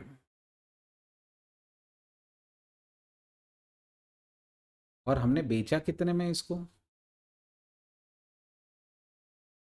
एक बार कैलकुलेशन वापस चेक करूंगा बेटा। 60,000, एक बार वापस चेक कर लेते हैं, शायद कैलकुलेशन में मिस्टेक हो। टोटल शेयर्स कितने बेटा मेरे पास? 4,16,000 का मेरा खर्चा था। शेयर्स कितने हैं? अच्छा अच्छा अच्छा, 3,000, 2,200 और 1,000, मैंने गलती से 1,200 यहाँ डिडक्ट कर लिया है, वो मुझे नहीं करना चाहिए था। ठीक है, वो मुझे नहीं करना चाहिए था। यस, क्योंकि खर्चा मैं पूरा ले रहा हूँ, तो 1,200 जो शेयर हटा रहा हूँ उसका खर्चा मुझे हटाना चाहिए था, नहीं तो मेरे टोटल शेयर कितने हो गए? 3,000, 2,200 और 1,000। ठीक है, सो 4,16,000 डिवाइड बाय 6,200, तो ये आ रहा है एक शेयर का कुछ 67 कुछ आ रहा है, मल्टीप्लाई बाय 1,000 शेयर मैंने ये किए हैं। एक सेकंड,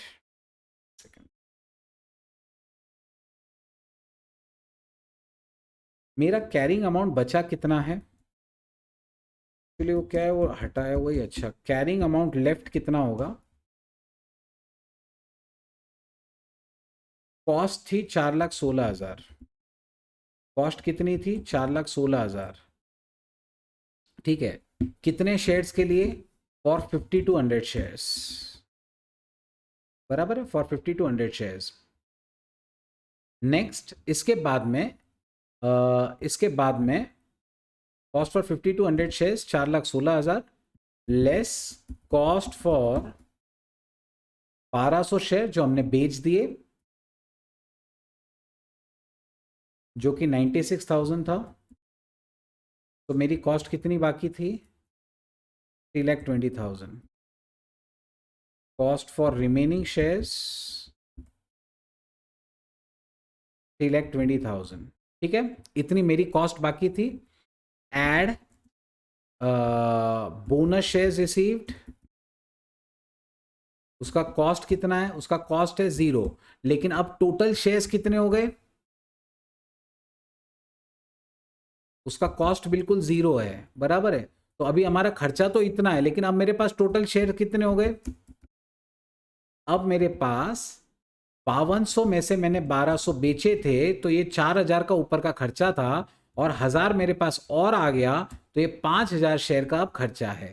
कितने शेयर का खर्चा बेटा? ये 5,000 शेयर का खर्चा है। अब आप इसे डिवाइड कर लीजिए,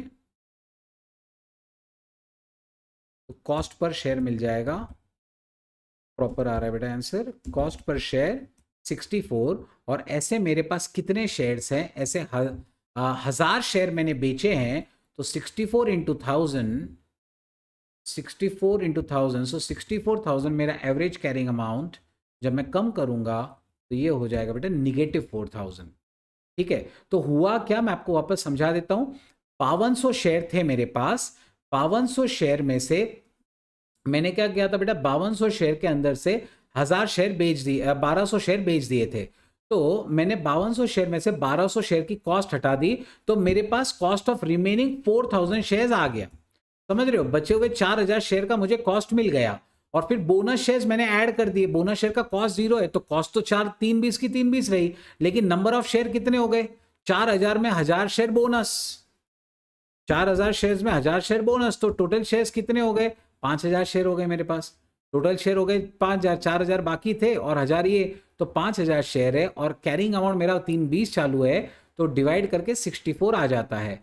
तो एक एक शेयर का 64, तो 1000 शेयर का 64,000 कम किया, तो हमें लॉस हो गया बेटा 4000 रुपीज का। This is how you can calculate. Okay, अब एक्चुअली हमें यहाँ पे शायद थोड़ा लेंदी इसलिए हुआ क्योंकि हमने अकाउंट नहीं बनाया है। अगर आप अकाउंट बनाओगे तो वो थोड़ा और फास्ट सॉल्व हो जाएगा, इस बात को ध्यान में रखिए। अगर आप अकाउंट बनाओगे तो वो और इजीली सॉल्व होता है। ठीक है, चल आगे चलते हैं। Reclassification of investments. Okay, now reclassification यानी कई बार ऐसा हो सकता है कि कोई इन्वेस्टमेंट हमने लिया शॉर्ट टर्म के लिए था, लेकिन वो हो गया लॉन्ग टर्म, बराबर है। हमने बाद में सोचा कि नहीं यार अच्छा इन्वेस्टमेंट है तो लॉन्ग टर्म होल्ड करेंगे। कई बार ऐसा भी हो सकता है कि कोई इन्वेस्टमेंट हमने लिया था लॉन्ग टर्म के लिए, लेकिन लगा कि नहीं यार ये बराबर नहीं है या अच्छा रेट आ गया तो करंट में ही उसको कन्वर्ट कर लिया। ऐसे तो हम अलग अलग क्लासिफिकेशंस कर सकते हैं। हम लोग लॉन्ग टर्म से करंट पे जा सकते हैं या करंट से लॉन्ग टर्म पे आ सकते हैं। अगर ऐसा हुआ करंट से आप लॉन्ग टर्म पे जा रहे हो, तो आप ट्रांसफर्स जो करोगे वो कौन से दाम पे करोगे, transfer should be at lower of cost and fair value on the date of transfer. ये बहुत सिंपल है। करंट से लॉन्ग टर्म पर जब जाते हैं ना, तो करंट का ही रूल लगाना है, कॉस्ट और fair value whichever is lower.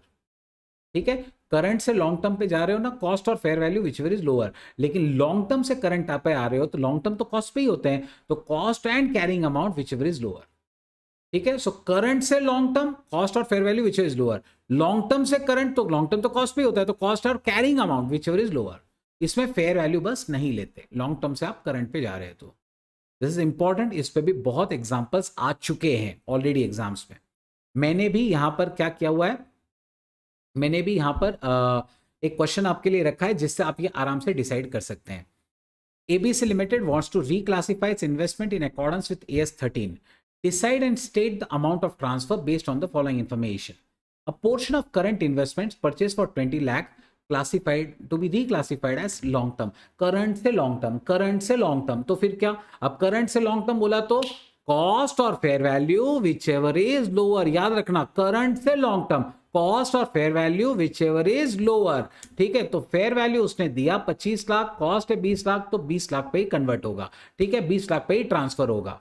चलो अगला सवाल। ठीक है, again another portion of current investments purchased for 15 lakh, उसे रिक्लासिफाई करेंगे लॉन्ग टर्म में, लेकिन उसका मार्केट वैल्यू तो कॉस्ट से भी कम है, 6.5 लाख। तो समझने की कोशिश करो किस पे ट्रांसफर करोगे। अब यहां पे वापस करंट से लॉन्ग टर्म। ठीक है, तो करंट से लॉन्ग टर्म क्या रूल है, कॉस्ट और fair value whichever is lower. So cost है हमारी 15 लाख, फेयर वैल्यू 6.5 लाख, तो ऑब्वियस बात है which ever is lower, obvious बात है 6.5 लाख लोअर है, तो इस पे ही आप रखोगे उसे, है ना। 6.5 लाख पे ही बेटा आपको इसे रखना पड़ेगा। ठीक है, 6.5 लाख पे अपन इसे रख के काम चलाएंगे, तो ऑब्वियस बात है हमें लॉस बुक करना पड़ेगा, जो भी 8 8.5 लाख आता है उतना लॉस अपने को लेना पड़ेगा। चलो तीसरा case, certain long term investments are no longer considered for holding purposes। ठीक है, कुछ लॉन्ग टर्म इन्वेस्टमेंट्स है जो होल्डिंग के लिए अब हमें नहीं चाहिए है, तो फिर इन दैट केस वो हम रिक्लासिफाई करना चाहते हैं करंट में। अगर आप लॉन्ग टर्म से करंट पे आ रहे हो, रूल क्या है, cost and carrying amount whichever is lower. So उसका कॉस्ट है 18 लाख और 12 लाख उसका ऑलरेडी दिया हुआ है कि उसका फेयर वैल्यू है, सॉरी कैरिंग अमाउंट है, तो हमारा जो भी लोअर है उस पे जाना होता है। तो 18 लाख और 12 लाख ऑब्वियस बात है उस पे आप उसे रखेंगे। ठीक है, so this way you easily transfer it. ठीक है, अब स्टैंडर्ड का आखिरी पार्ट, डिस्क्लोजर्स हमें क्या क्या देने पड़ते हैं। तो बेटा जब आप फाइनेंशियल स्टेटमेंट्स बना रहे हो तो आपको सबसे पहले तो आप इन्वेस्टमेंट्स के लिए कौन सी अकाउंटिंग पॉलिसीज फॉलो करते हैं उसका डिस्क्लोजर दो। ग्रॉस इनकम जो आपको उसमें मिलने वाली है, मतलब मिली रैदर या मिलने वाली है, वो दोनों भी बताओ। ग्रॉस इनकम बोले तो टीडीएस के पहले। ठीक है, अगर आपको कुछ प्रॉफिट लॉस हो रहा है इन्वेस्टमेंट्स पे तो वो बताओ कैरिंग अमाउंट में आपने कुछ एडजस्टमेंट्स किए तो वो बताओ, और जो आपके इन्वेस्टमेंट्स है ना कोटेड और अनकोटेड को सेपरेटली बताओ। कोटेड बोले तो जो लिस्टेड होता है, जिसका शेयर बाजार में भाव अवेलेबल होता है, तो कोटेड अनकोटेड अलग बताओ, और उसका क्या बोलते हैं कोटेड का मार्केट रेट आपको बताना पड़ेगा। ठीक है, तो ये कुछ डिस्क्लोजर्स है। अब यहां पे बेटा हमारा स्टैंडर्ड तो कंप्लीट हो जाता है, लेकिन अभी भी चैप्टर के कुछ इंपॉर्टेंट क्वेश्चंस हमें जरूर करने चाहिए। ठीक है, मैंने यहां पे क्या किया है, रिवीजन लेक्चर है ये, तो मैं हर एक कैटेगरी का, डिबेंचर्स का, इसके अलावा शेयर्स का और कंबाइंड, ये तीनों कैटेगरीज के एक एक क्वेश्चन, बड़े बड़े क्वेश्चन जिसमें सारी एडजस्टमेंट्स आ जाएंगी, ऐसे क्वेश्चन करवा के बता देता हूं, तो आपका पूरा ये चैप्टर जो है वो क्लियर हो जाता है। ठीक है, तो चलिए देर किस बात की है, शुरू करते हैं।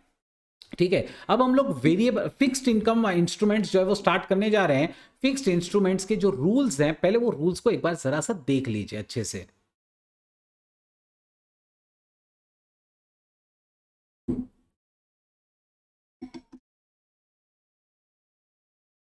कॉस्ट कॉलम में हमेशा एक्स इंटरेस्ट अमाउंट होंगी।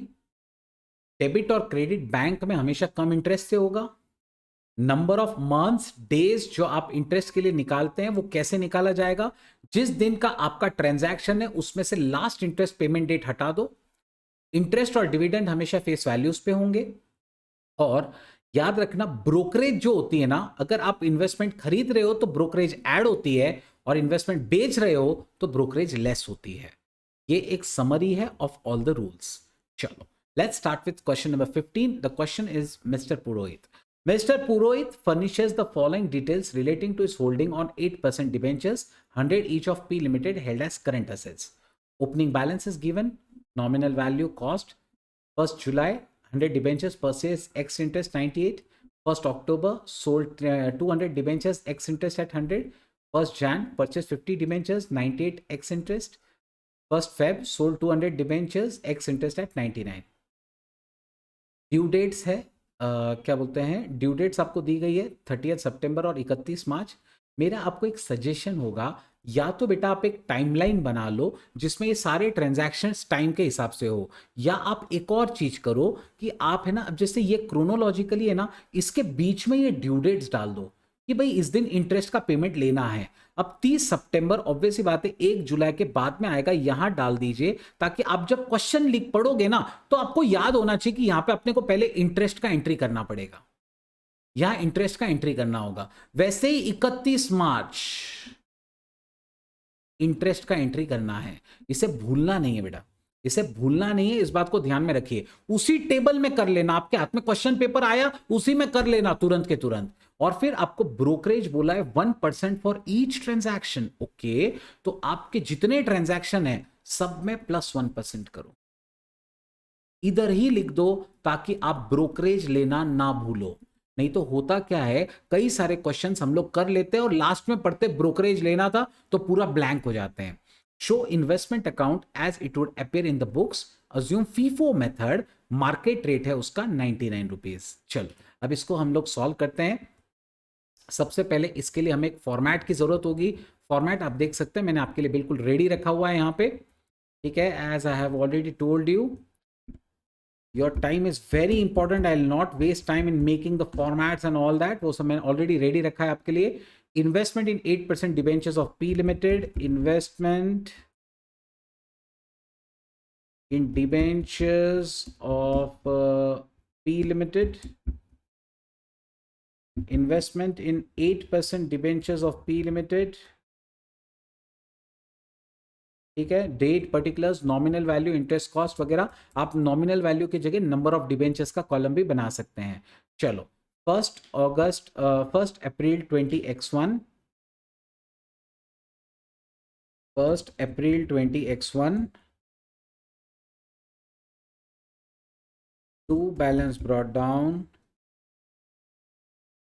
नॉमिनल वैल्यू है 1,20,000, इंटरेस्ट उसके ऊपर अक्रूड नहीं होगा क्योंकि 31 मार्च को ही मिला था इंटरेस्ट, तो 1 अप्रैल को अक्रूड नहीं होगा। और उसका कॉस्ट कितना दिया हुआ है, 1,18,000।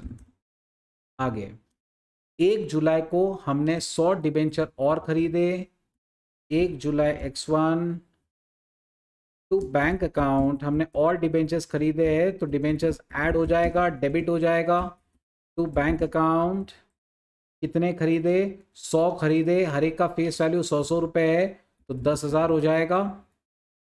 कितने पे खरीदा, 98 रुपीज कम इंटरेस्ट, तो 100 इंटू 98, 9,800 बराबर ना, 100 इंटू 98 कितना हो जाएगा, 9,800। लेकिन आपको उस पर +1% भी करना है, तो फिर ऑब्वियस बात है 9,800 में अगर मैं 1% बढ़ा लूं तो ये हो जाएगा 9,898।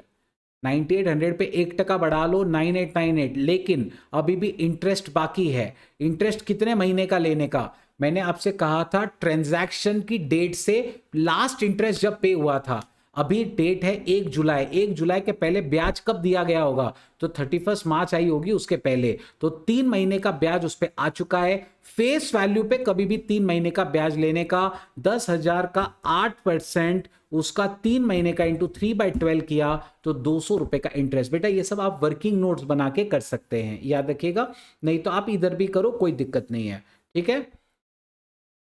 नेक्स्ट, उसके बाद 30 सितंबर का हमारा ट्रांजैक्शन आएगा, हमें इंटरेस्ट मिलेगा 30 सितंबर बाय बैंक अकाउंट, हमें इंटरेस्ट मिलेगा। इंटरेस्ट कितने पे मिलेगा, 1, 20 और 10, 1,30,000 के ऊपर 6 महीने का, इंटू 8% इंटू 6/12, 5,200 रुपए, ठीक है।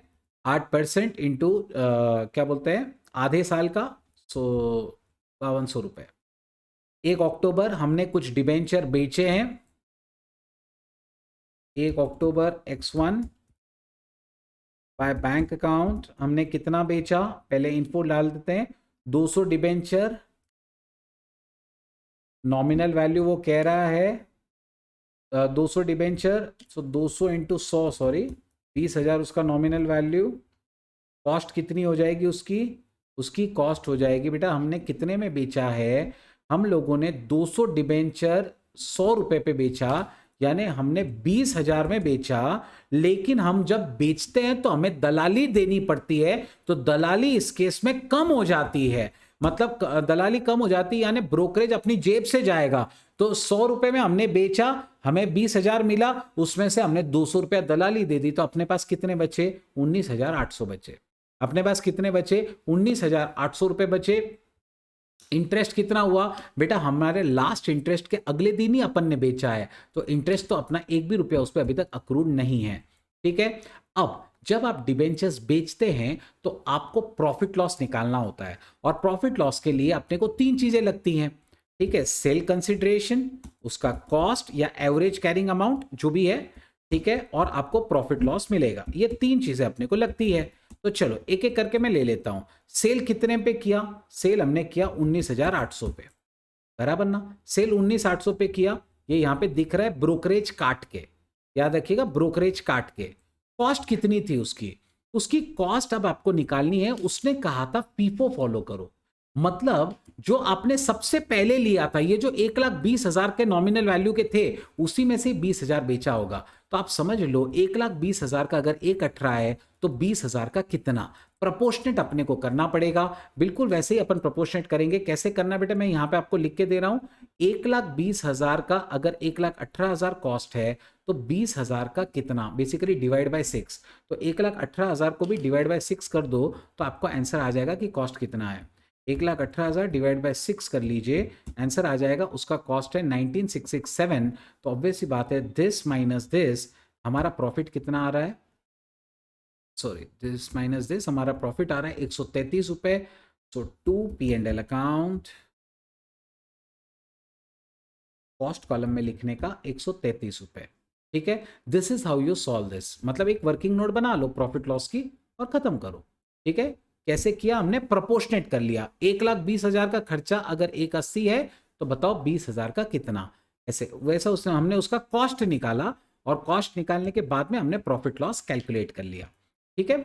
चलो उसके बाद क्या हुआ, 1 जनवरी को हमने और 50 डिबेंचर खरीदे, same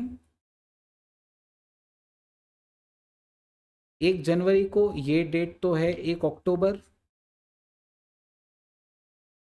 11X2 to bank account, हमने ऑल डिबेंचर्स खरीदे, कितने के खरीदे, 50 डिबेंचर 98x इंटरेस्ट, 50 डिबेंचर तो नॉमिनल वैल्यू 5000 एक्स इंटरेस्ट, ठीक है। सो 98x इंटरेस्ट, तो 50 इंटू 98 और उस पर 1% दलाली तो +1%, तो हमें पड़ा 4949 पे। कितने पे पड़ा? 4949 पे। और उस पर इंटरेस्ट कितना लगा होगा? मैंने आपसे हमेशा कहा है इंटरेस्ट आप कैसे निकालते हैं, आपकी ट्रांजैक्शन डेट से पिछली इंटरेस्ट की डेट माइनस करो। हमारी ट्रांजैक्शन की डेट है 1 जनवरी, पिछली बार ब्याज मिला था 30 सितंबर, 3 महीने हो गए, तो 3 महीने का इस पे ब्याज निकाल लीजिए। तो 5000 इंटू 8% इंटू 3/12 इंटू 3/12 जो कि 100 रुपए है, तो 100 रुपए का ब्याज और 4949 उसकी कॉस्ट। नेक्स्ट, और फिर हम लोगों ने 1 फरवरी को 200 डिबेंचर बेचा भी है, तो 1 फरवरी x2 बाय बैंक अकाउंट हमने बेचा भी है, तो फिर 200 डिबेंचर यानी ऑब्वियसली 20,000, ठीक है। 99 पे बेचा x interest, so 20,200 multiply by 99, और वो भी 0.99 1% दलाली देने के बाद 19,602 बचेगा। याद रखना ब्रोकरेज हटाना पड़ेगा बेटा उसमें से, तो पहले 200 इंटू 99 करो, आपका आंसर 19,800 आएगा, उसमें से 1% हटा दो तो आपको मिल जाएगा 19,602। अब इंटरेस्ट कितना आएगा? अगेन वही रूल, हमारे ट्रांजैक्शन की डेट से लास्ट डेट, तो फिर ट्रांजैक्शन की डेट है 1 फरवरी, 30 सितंबर से 1 फरवरी कितना होता है? 4 महीने हो जाते हैं, तो 4 महीने का ब्याज ले लीजिए फटाफट। 20,000 का 4 महीने का इंटरेस्ट, सो इंटू 8% इंटू 4/12, ये आ गया बेटा 533, ठीक है ना। सो 20,000 का 8% के हिसाब से 4 महीने का ब्याज 533 वो आ रहा है, ठीक है। चलो 533 मैं यहां पे लिख देता हूं एग्जैक्ट। नेक्स्ट, ये हमने बेचा है, बराबर है, तो ऑब्वियस बात है हमें प्रॉफिट लॉस निकालना पड़ेगा ना। जब भी आप बेचते हैं, ये बात हमेशा याद रखना, जब भी आप बेचोगे तो आपको प्रॉफिट लॉस निकालना ही पड़ेगा। अच्छा, प्रॉफिट लॉस निकालने के लिए फिर से हमें यही चार्ट बनाना पड़ेगा, सेल, कॉस्ट और प्रॉफिट लॉस। चलिए, सेल कितने पे किया? 19,602 पे। कॉस्ट कितनी लेंगे? उसने कहा था फीफो फॉलो करो, जो पहले आया वो पहले बिका, तो ऑब्वियस ही बात है पहले अपन ने 1/20 में से 20 बेचे, अब वापस 1/20 में से और वापस 20 बेचे, तो फिर ऑब्वियस ही बात है कॉस्ट तो उसकी वही रहेगी जो पहले आई थी, यानी 19,667, तो कॉस्ट तो वही है, कॉस्ट में कोई डिफरेंस नहीं। और अब प्रॉफिट लॉस कितना हो गया? तो 65 का लॉस है, लॉस है तो इधर ही लिखना पड़ेगा by profit and loss account. Cost column में लिख दिया बेटा 65 रुपीज। तो इस तरीके से प्रॉफिट लॉस निकाला जाता है, ठीक है। सेम डेट पे हमने प्रॉफिट लॉस निकाल लिया।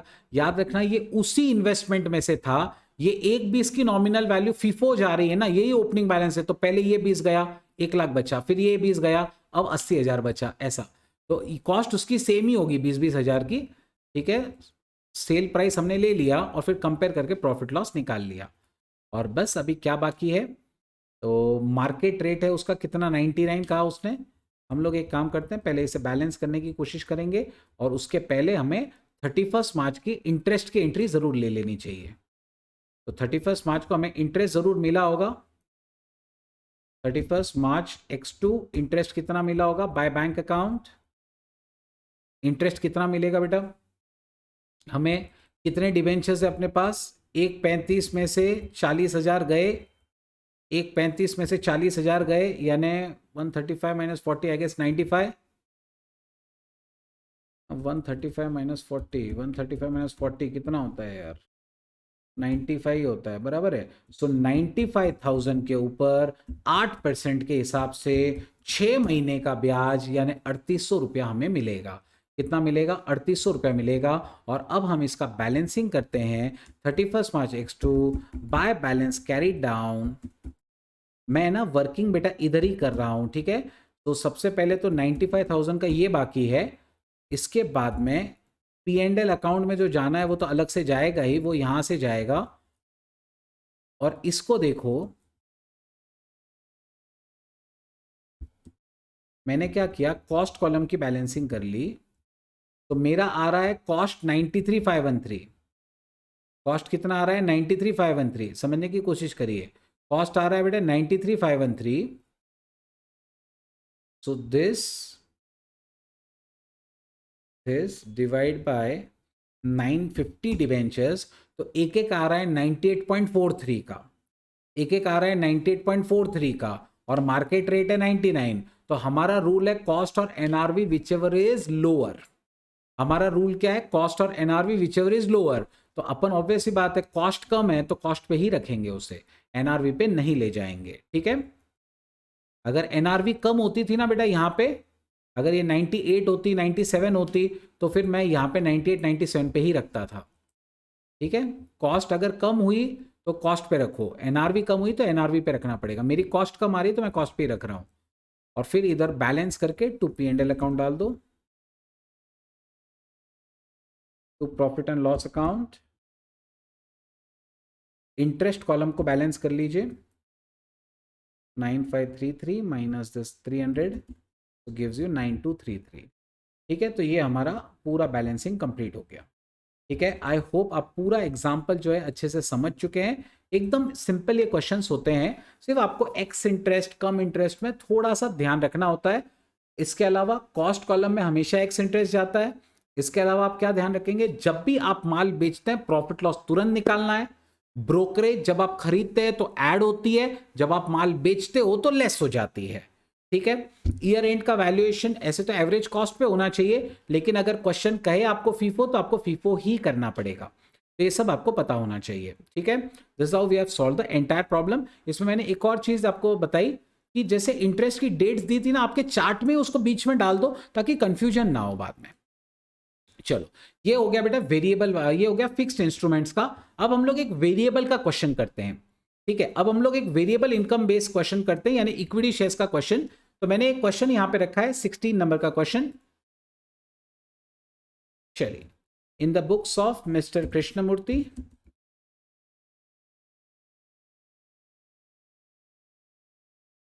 he has purchased 1000 equity shares of Telco, 1000 equity shares of Telco. So I'll write investment in equity shares of Telco Limited, investment in equity shares of Telco Limited.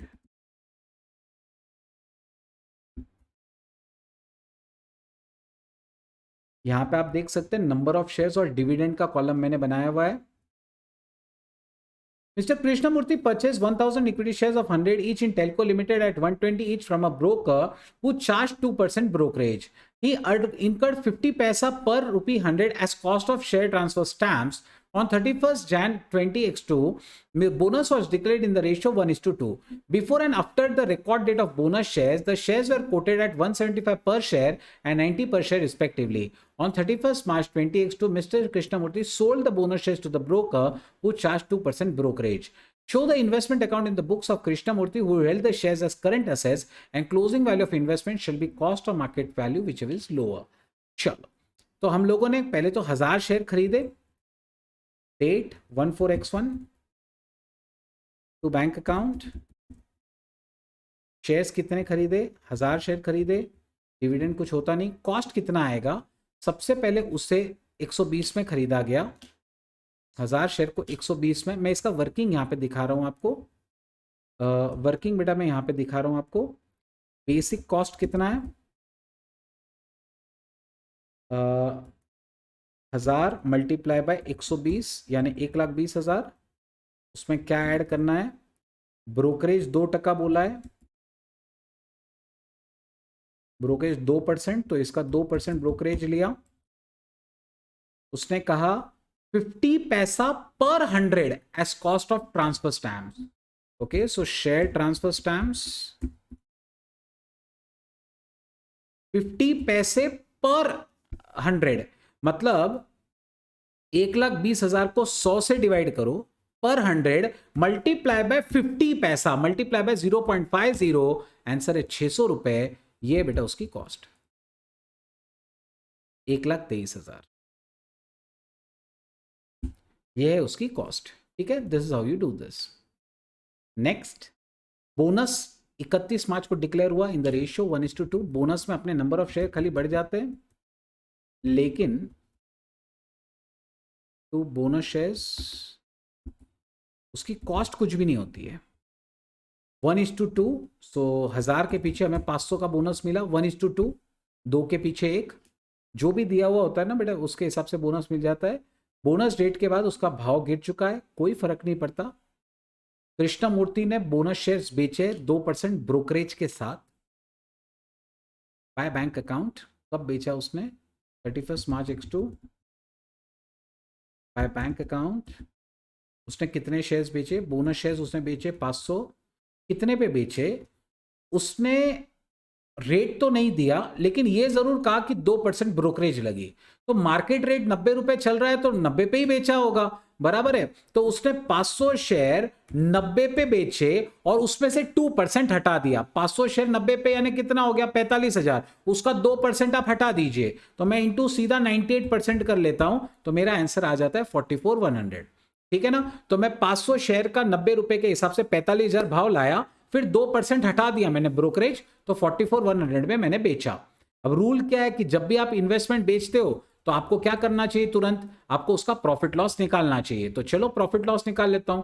Profit loss के लिए मुझे 3 चीजें लगती हैं। एक है बेटा सेल्स, एक है कॉस्ट और एक है प्रॉफिट।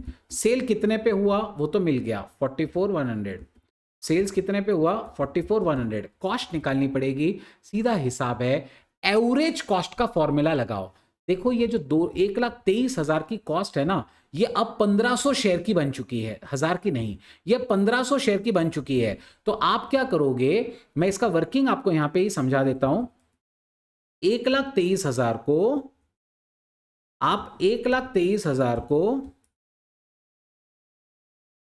डिवाइड करोगे 1500 से और मल्टीप्लाई करोगे 500 से, क्योंकि 500 शेयर हमने बेचा है तो 500 की बेटा अपने को कॉस्ट चाहिए है। 500 की अपने को कॉस्ट चाहिए, तो वो आ रही है 41,000। तो हमें प्रॉफिट मिल जाएगा 3,100।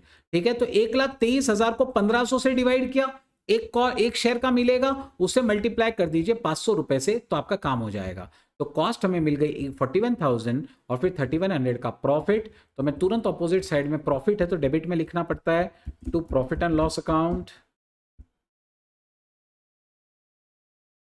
3,100, डेट 31 मार्च X2। ठीक है, तो ये हमारा यहां पे आ गया, बराबर है, ये हमारा यहां पे आ गया। अब इसके बाद क्या करें? अब बस बैलेंस करो, इसको फिनिश हो गया और कुछ नहीं। By balance carry down, by balance carry down. अब एक बार देख लीजिए कि इसका कितना बैलेंसिंग आ रहा है, तो अपने को ये समझ जाएगा कि एक एक यूनिट का कितना हो रहा है।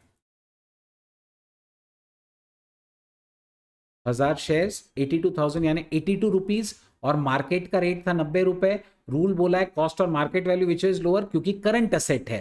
ठीक है, तो कॉस्ट और market value which is lower, तो मार्केट वैल्यू तो 90 ज्यादा ही है, कॉस्ट कम है, तो अपन 82 पे ही रखेंगे उसे। ठीक है, सो this is how you solve this question. Okay, I hope सबको समझ में आ रहा है। ठीक है, this is how you solve this question. चलो आगे चलते हैं। जैसे कि मैंने आपसे कहा था हर कैटेगरी के लिए मैंने क्वेश्चन रखा है, तो अब एक बड़ा क्वेश्चन कराता हूं जिसमें right shares, bonus shares, dividend सब कुछ आ जाएगा। ठीक है, just give me a second, just give me a second. चलो, On 14X1, Sundar had 25,000 equity shares of X Limited at a book value of 15 per share. Nominal value उसका 10 है। 20 जून को उसने और 5,000 शेयर खरीदे 16 पे। डायरेक्टर्स ने बोनस और राइट इशू दिया, उस पर डिविडेंड नहीं होने वाला था। बोनस का बेसिस दिया, राइट्स का बेसिस दिया, ड्यू डेट फॉर पेमेंट दी। शेयर होल्डर्स को राइट्स वो रख सकते थे, बेच भी सकते थे। सुंदर ने क्या किया? 33.33% आगे सोल्ड कर दिया। उसके बाद डिविडेंड्स जो है वो डिक्लेयर हुए। ठीक है, डिविडेंड्स उसे भी मिले, और जो 20 जून को उसने खरीदे थे उसका डिविडेंड कॉस्ट ऑफ परचेस के सामने एडजस्ट करना था। क्यों? क्योंकि वो प्री एक्विजिशन होगा। सुंदर ने कुछ शेयर्स भी बेचे हैं, आपको इन्वेस्टमेंट अकाउंट बोलना है। For your exercise assume that books are closed on 31 December and are valued at average cost. तो चलो, देर किस बात की है? सुंदर के पास 25,000 शेयर है। सुंदर के पास 25,000 शेयर है। हम लोग ये क्वेश्चन स्टार्ट करते हैं फटाफट। इन द बुक्स ऑफ सुंदर, in the books of Sundar. Investment in equity shares of X Limited. Investment in equity shares of X Limited. Date 14x1. To balance brought down. उसके पास कितने शेयर्स हैं? उसके पास बेटा 25,000 shares हैं, ठीक है। उसका 15 रुपए के हिसाब से कॉस्ट है, तो 3,75,000। 20 जून को उसने और शेयर खरीदे 5,000। 20 जून X1 टू बैंक अकाउंट, उसने और शेयर्स खरीदे 5,000। कितने पे खरीदे? 16 रुपए पे। तो 5,000 इंटू 16 80,000। फिर डायरेक्टर ने बोनस और राइट इशू दिया। बोनस 16 अगस्त को हुआ। 16 अगस्त X1 उसे बोनस शेयर्स मिले। टू बोनस शेयर्स कितने बोनस शेयर्स मिले? 1:6। 30,000 शेयर हो गए, तो 30 पे 1:6 5,000 फुकट के मिल गए। आगे राइट्स मिले 3:7 के बेसिस पे, जिसका दाम था 15 रुपए। राइट्स है क्या बोलते हैं 3:7 के रेशियो में। तो अभी उसके पास शेयर कितने? 15,000 सॉरी 35,000। 35,000 पे 3:7, तो 35,000 इंटू 3:7 कर लीजिए। 35,000 इंटू 3/7 करो, 15,000। 15,000 का राइट मिला। अब 15,000 में उसने क्या किया? उसने बेटा है ना 1/3 तो है ना शेखर को बेचा। आपको रूल याद है कि जब भी हम लोग राइट्स बेचते हैं और पैसा मिलता है तो वो पैसा P&L जाता है, तो वो पैसा इधर आएगा नहीं, है ना, वो पैसा इधर आएगा नहीं, ठीक है। सो आपको जो राइट्स बेच के आपको 2-2 रुपए मिले हैं, उसकी एंट्री नहीं पूछी है, उसकी एंट्री नहीं पूछी है, वो एंट्री आपको नहीं करनी है, ठीक है। तो आपको करना क्या है बेटा? आपको यहां पे समझने की कोशिश करो। उसने 1/3 राइट बेचा है, 2/3 के बारे में कुछ बोला नहीं है, ठीक है। उसने 33% बेचा है, यानी 66% का उसने कुछ बोला नहीं है।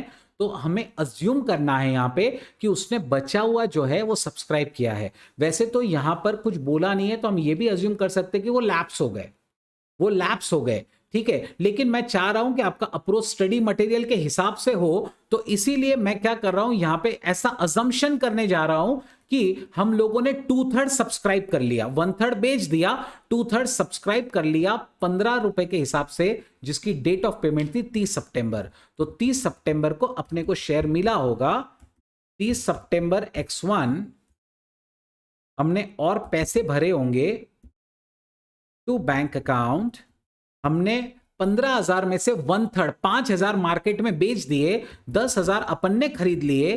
कितने पे खरीदा? 15 के भाव से खरीदा, तो 10,000 इंटू 15 ऑब्वियसली 1.5 लाख रुपया हो गया, ठीक है। तो ये यहां पे अजम्पशन मेन मेरे को सिखाना था कि आपके स्टडी मटेरियल में ऐसा अजम्पशन किया गया है कि आपने 1/3 बेचा तो 2/3 सब्सक्राइब कर लिया, ठीक है। तो हमें हमारे आंसर्स भी वैसे ही लाइंस पे होने चाहिए, इसलिए हमने वैसा किया। याद रखिएगा, राइट्स बेचकर जो पैसा आता है वो P&L के क्रेडिट में दिखाया जाता है, ठीक है। चलो नेक्स्ट, डिविडेंड हमें लास्ट ईयर के लिए मिला एट द रेट ऑफ 20%, ठीक है।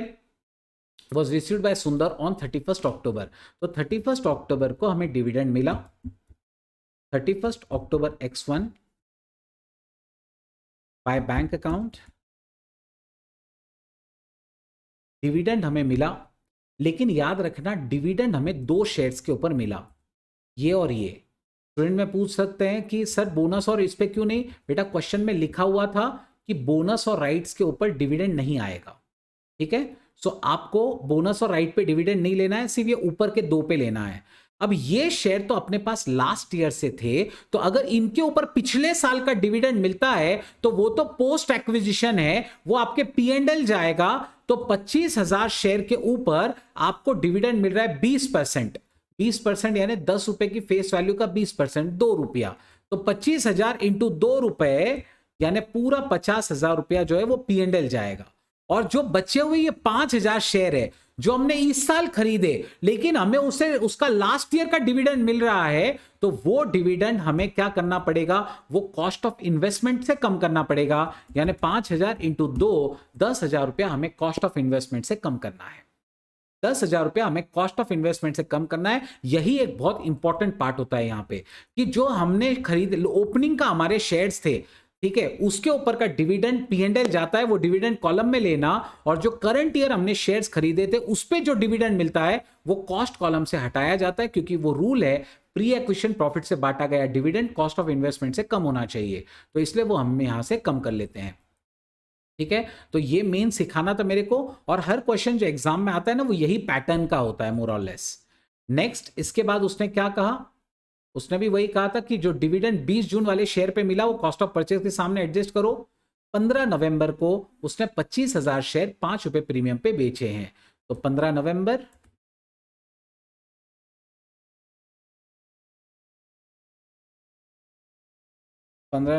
X1 बाय बैंक अकाउंट कितना बेचा, उसने बेचा 25,000, 15 रुपए प्रीमियम पे, सॉरी 5 रुपए प्रीमियम पे, यानी 15 पे उसने बेचा, सॉरी उसने, हाँ ही सोल्ड, तो 375 पे उसने बेचा। अब अपने को प्रॉफिट लॉस निकालना होगा, ठीक है, अब अपने को इसका प्रॉफिट लॉस निकालना होगा।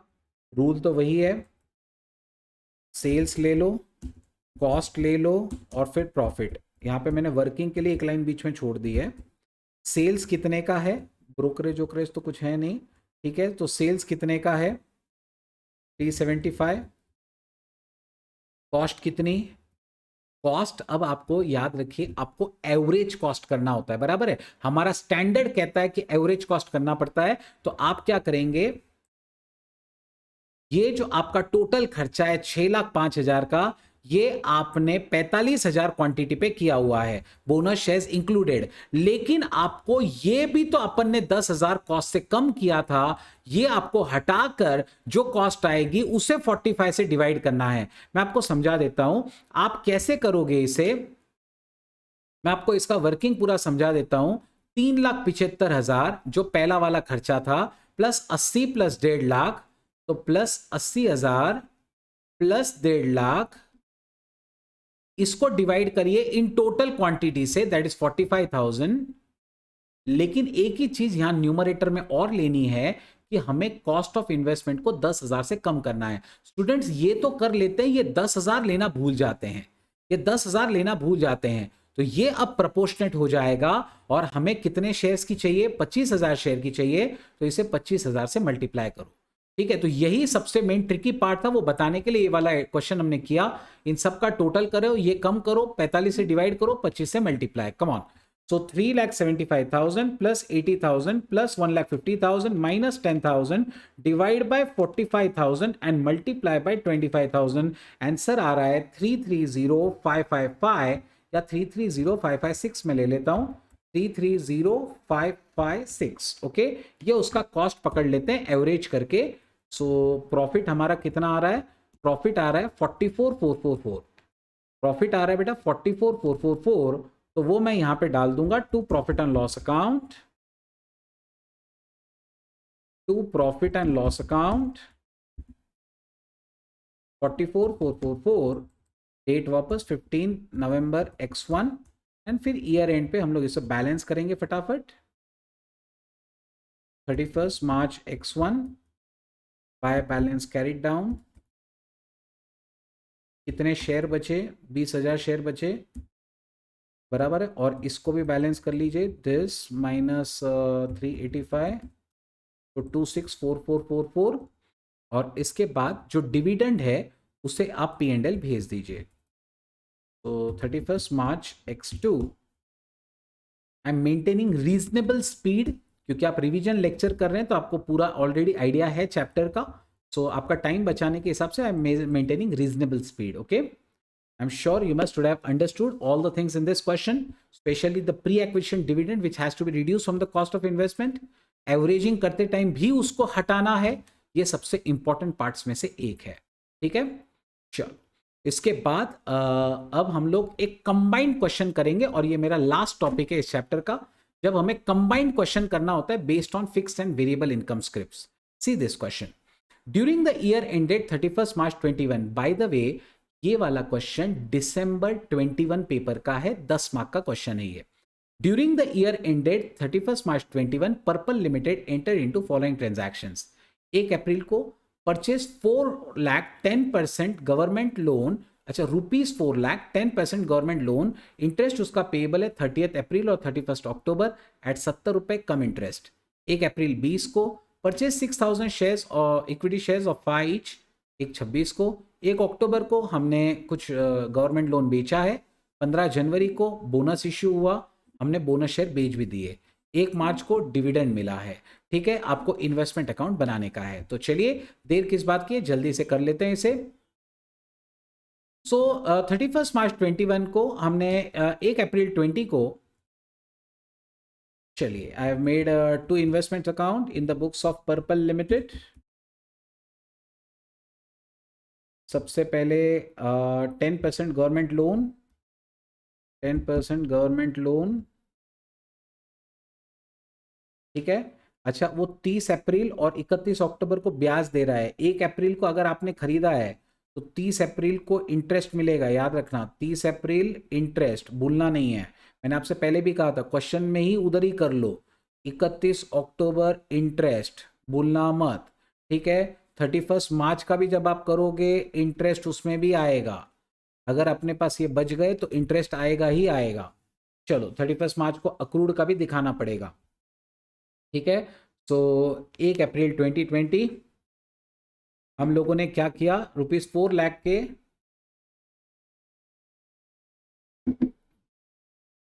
10% government loan 1 April 2020 to bank account, nominal value उसका 4 लाख। उसके बाद 10% का गवर्नमेंट लोन है, और आखिरी बार ब्याज कब मिला होगा, आखिरी बार ब्याज 31 अक्टूबर को मिला होगा। तो 5 महीने का इंटरेस्ट लगा दो, 70 रुपये कम इंटरेस्ट वो कह रहा है, इसमें कोई ब्रोकरेज वोकरेज तो है नहीं। तो 4 लाख का 10% और 5 महीने का ब्याज, ये हो गया बेटा कितना, ये हो गया 1667, ठीक है ना। 4 लाख का 10% यानी कितना हो गया, 40,000, ठीक है। सो 40,000 डिवाइड बाय 12 महीने, और अपने को चाहिए 5 महीने का इंटरेस्ट, सो 1667। और ऑब्वियस ही बात है हमने कितना पे किया, 70 रुपये कम इंटरेस्ट। तो 4000 इंटू 70 प्लस 4000 मल्टीप्लाई बाय 70, ये हो रहा है 2,80,000 कम इंटरेस्ट है, यानी इसमें ब्याज भी इंक्लूडेड है। तो इसमें से एक काम करिए, ब्याज हटा दीजिए तो आपको पता चलेगा 263333 लाइक दिस, ओके। सो हम लोग ब्याज उसमें से हटा देंगे तो हमें एक्स इंटरेस्ट का फिगर मिल जाएगा। उसके बाद 1 अप्रैल को हमने इक्विटी शेयर भी खरीदे हैं, 1 अप्रैल को हमने इक्विटी शेयर्स भी खरीदे हैं। तो इक्विटी शेयर्स का ये वाला अकाउंट समझ लीजिए, investment in books of equity shares, investment in equity shares of x limited, equity shares of XY limited तो बैंक अकाउंट 1,26,000 में हमने खरीदा है। नंबर ऑफ शेयर्स है बेटा 6,000, 1,26,000 में हमने इसको लिया, ठीक है ना। 6,000 शेयर 1,26 में हमने लिया। उसके बाद में 30 अप्रैल को ब्याज मिला होगा, तो सबसे पहले 30 अप्रैल को ब्याज की एंट्री कर लेते हैं। 30 अप्रैल 20 बाय बैंक अकाउंट, ब्याज कितना मिला होगा, तो 4 लाख के ऊपर 10% के हिसाब से 6 महीने का ब्याज, तो दैट इज 20,000। नेक्स्ट 1 अक्टूबर को हमने 80,000 10% गवर्नमेंट लोन बेच दिया है। सो 1 अक्टूबर बाय बैंक अकाउंट हमने कितना बेचा, 80,000 का बेचा, कितने में, एक्स इंटरेस्ट है 75, यानी 8,000 इंटू 75, ये हो गया बेटा 6 लाख रुपए का। और उसके बाद में इस पे इंटरेस्ट कितना होगा, तो 30 अप्रैल से लेके 1 अक्टूबर, यानी मई जून जुलाई अगस्त, सितंबर, 5 महीने का ब्याज आपको लेना पड़ेगा। तो 80,000 का इंटू 80,000 का 10% 5 महीने के लिए आपको लेने का है। सो ये आ रहा है 3333। ठीक है, उसके बाद हमें ऑब्वियस बात है बेचा है तो प्रॉफिट लॉस निकालना पड़ेगा। 1 अक्टूबर को प्रॉफिट लॉस कितना हो रहा है वो निकाल लेते हैं फटाफट। इधर ही वर्किंग कर लेता हूँ चाहिए तो। सेल्स कॉस्ट प्रॉफिट, सेल्स कितने पे किया, 6 लाख पे, एक्स इंटरेस्ट ही लेना होता है। कॉस्ट कितना था, 26,3 डिवाइड बाय 1400 शेयर, 1400 शेयर नहीं, कितने, 4,000 शेयर, 4,000, और अपन ने बेचा कितना है, अपन ने बेचा है 800। तो ये 52,666, 150 हो जाएगा ना बेटा इसका, सीधा सीधा काम कर सकते ना। 4 लाख का 80,000 किया है अपन ने। आई गेस ये कैलकुलेशन में मैंने कोई मिस्टेक तो नहीं कर दिया यहाँ। 8,000 क्यों ले लिया मैंने, 800 लेना चाहिए। 60,000 है ये, तो इसका सीधा सीधा 1/5 आपको लेना पड़ेगा। ठीक है, इसका सीधा सीधा 1/5 आपको लेना पड़ेगा। सो कितना आ रहा है आपका प्रॉफिट, आपका प्रॉफिट आ रहा है 7,333 to P&L account, to profit and loss account,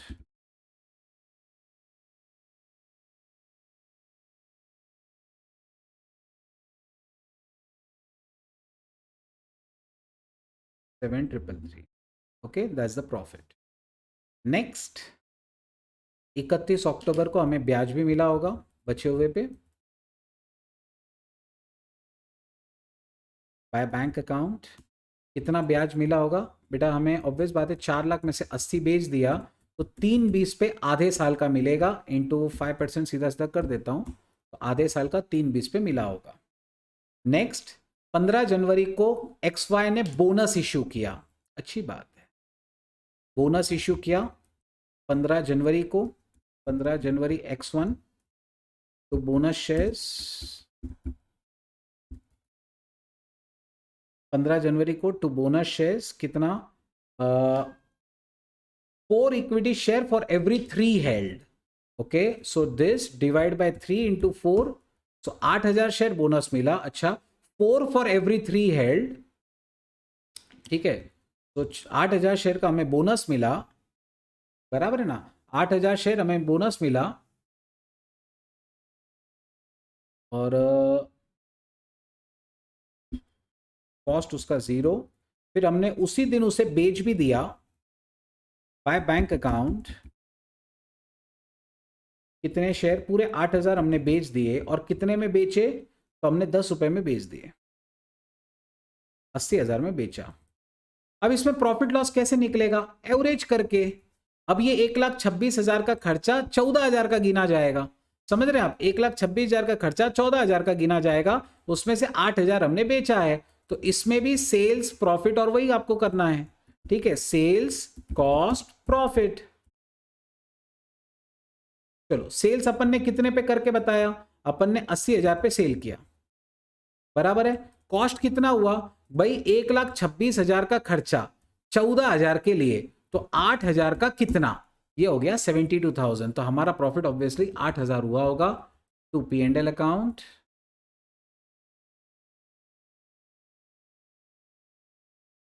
$8,000 का हमारा प्रॉफिट। अगेन एवरेजिंग बेटा अपन ने कर ली, ठीक है ना। 1,26 को 14 पे बांटा तो 1 यूनिट का मिल जाएगा, आई गेस मेरे हिसाब से 1 यूनिट शायद 9 रुपए का हो जाएगा, और फिर हमने 8,000 बेचे तो 72,000 उसकी कॉस्ट हो जाएगी, और 72,000 एक बार उसकी कॉस्ट आ गई कि फिर आप आराम से प्रॉफिट निकाल लोगे 8,000 का।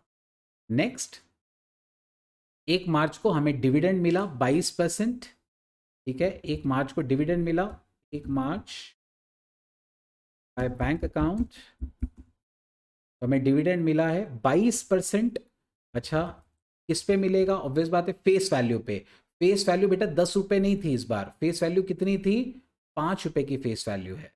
ओके, फेस वैल्यू कितने की इस बार, 5 रुपए की फेस वैल्यू है, तो 5 रुपए का 22%, ठीक है ना, 5 रुपए का 22%, 5 रुपए का 22%, और वो भी कितने शेयर्स के ऊपर, ऑब्वियस बात है 6000 अपने पास है तो 6000 शेयर्स पे वो मिला होगा, वो 6000 शेयर्स पे बेटा मिला होगा। बस अब 31 मार्च को एक इंटरेस्ट की एंट्री कर लीजिए, खत्म क्वेश्चन। तो 31 मार्च को हमारा इंटरेस्ट अक्रूड हो जाएगा। 31 मार्च को बेटा हमारा इंटरेस्ट अक्रूड हो जाएगा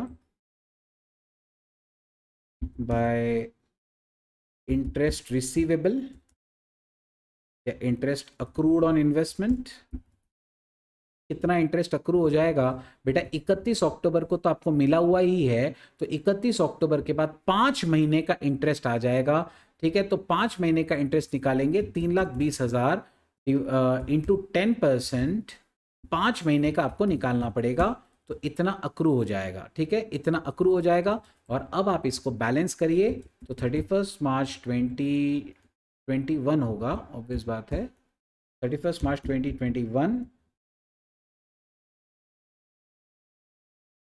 बाय बैलेंस कैरिड डाउन, 3 ये बचा, इसके बाद ये कितना बचा, तो दिस माइनस 60,000, और ये कितना बचा, to P&L account again 31 March 21,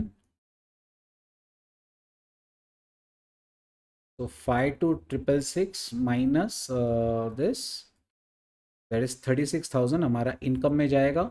similarly यहाँ पे बैलेंसिंग कर लीजिए, यहाँ पे P&L में चला जाएगा बेटा डिविडेंड, जो कि है 6600। ठीक है, डेट्स आप थोड़ी बहुत इधर उधर कर सकते हो, कोई बहुत बड़ी बात नहीं है। ये एक्चुअली X1 मैंने लिखा हुआ है यहाँ पे, एक्चुअली 15 Jan 21 है वो। ठीक है, और ये 21 है, 31/3/21 बाय बैलेंस कैरिड डाउन।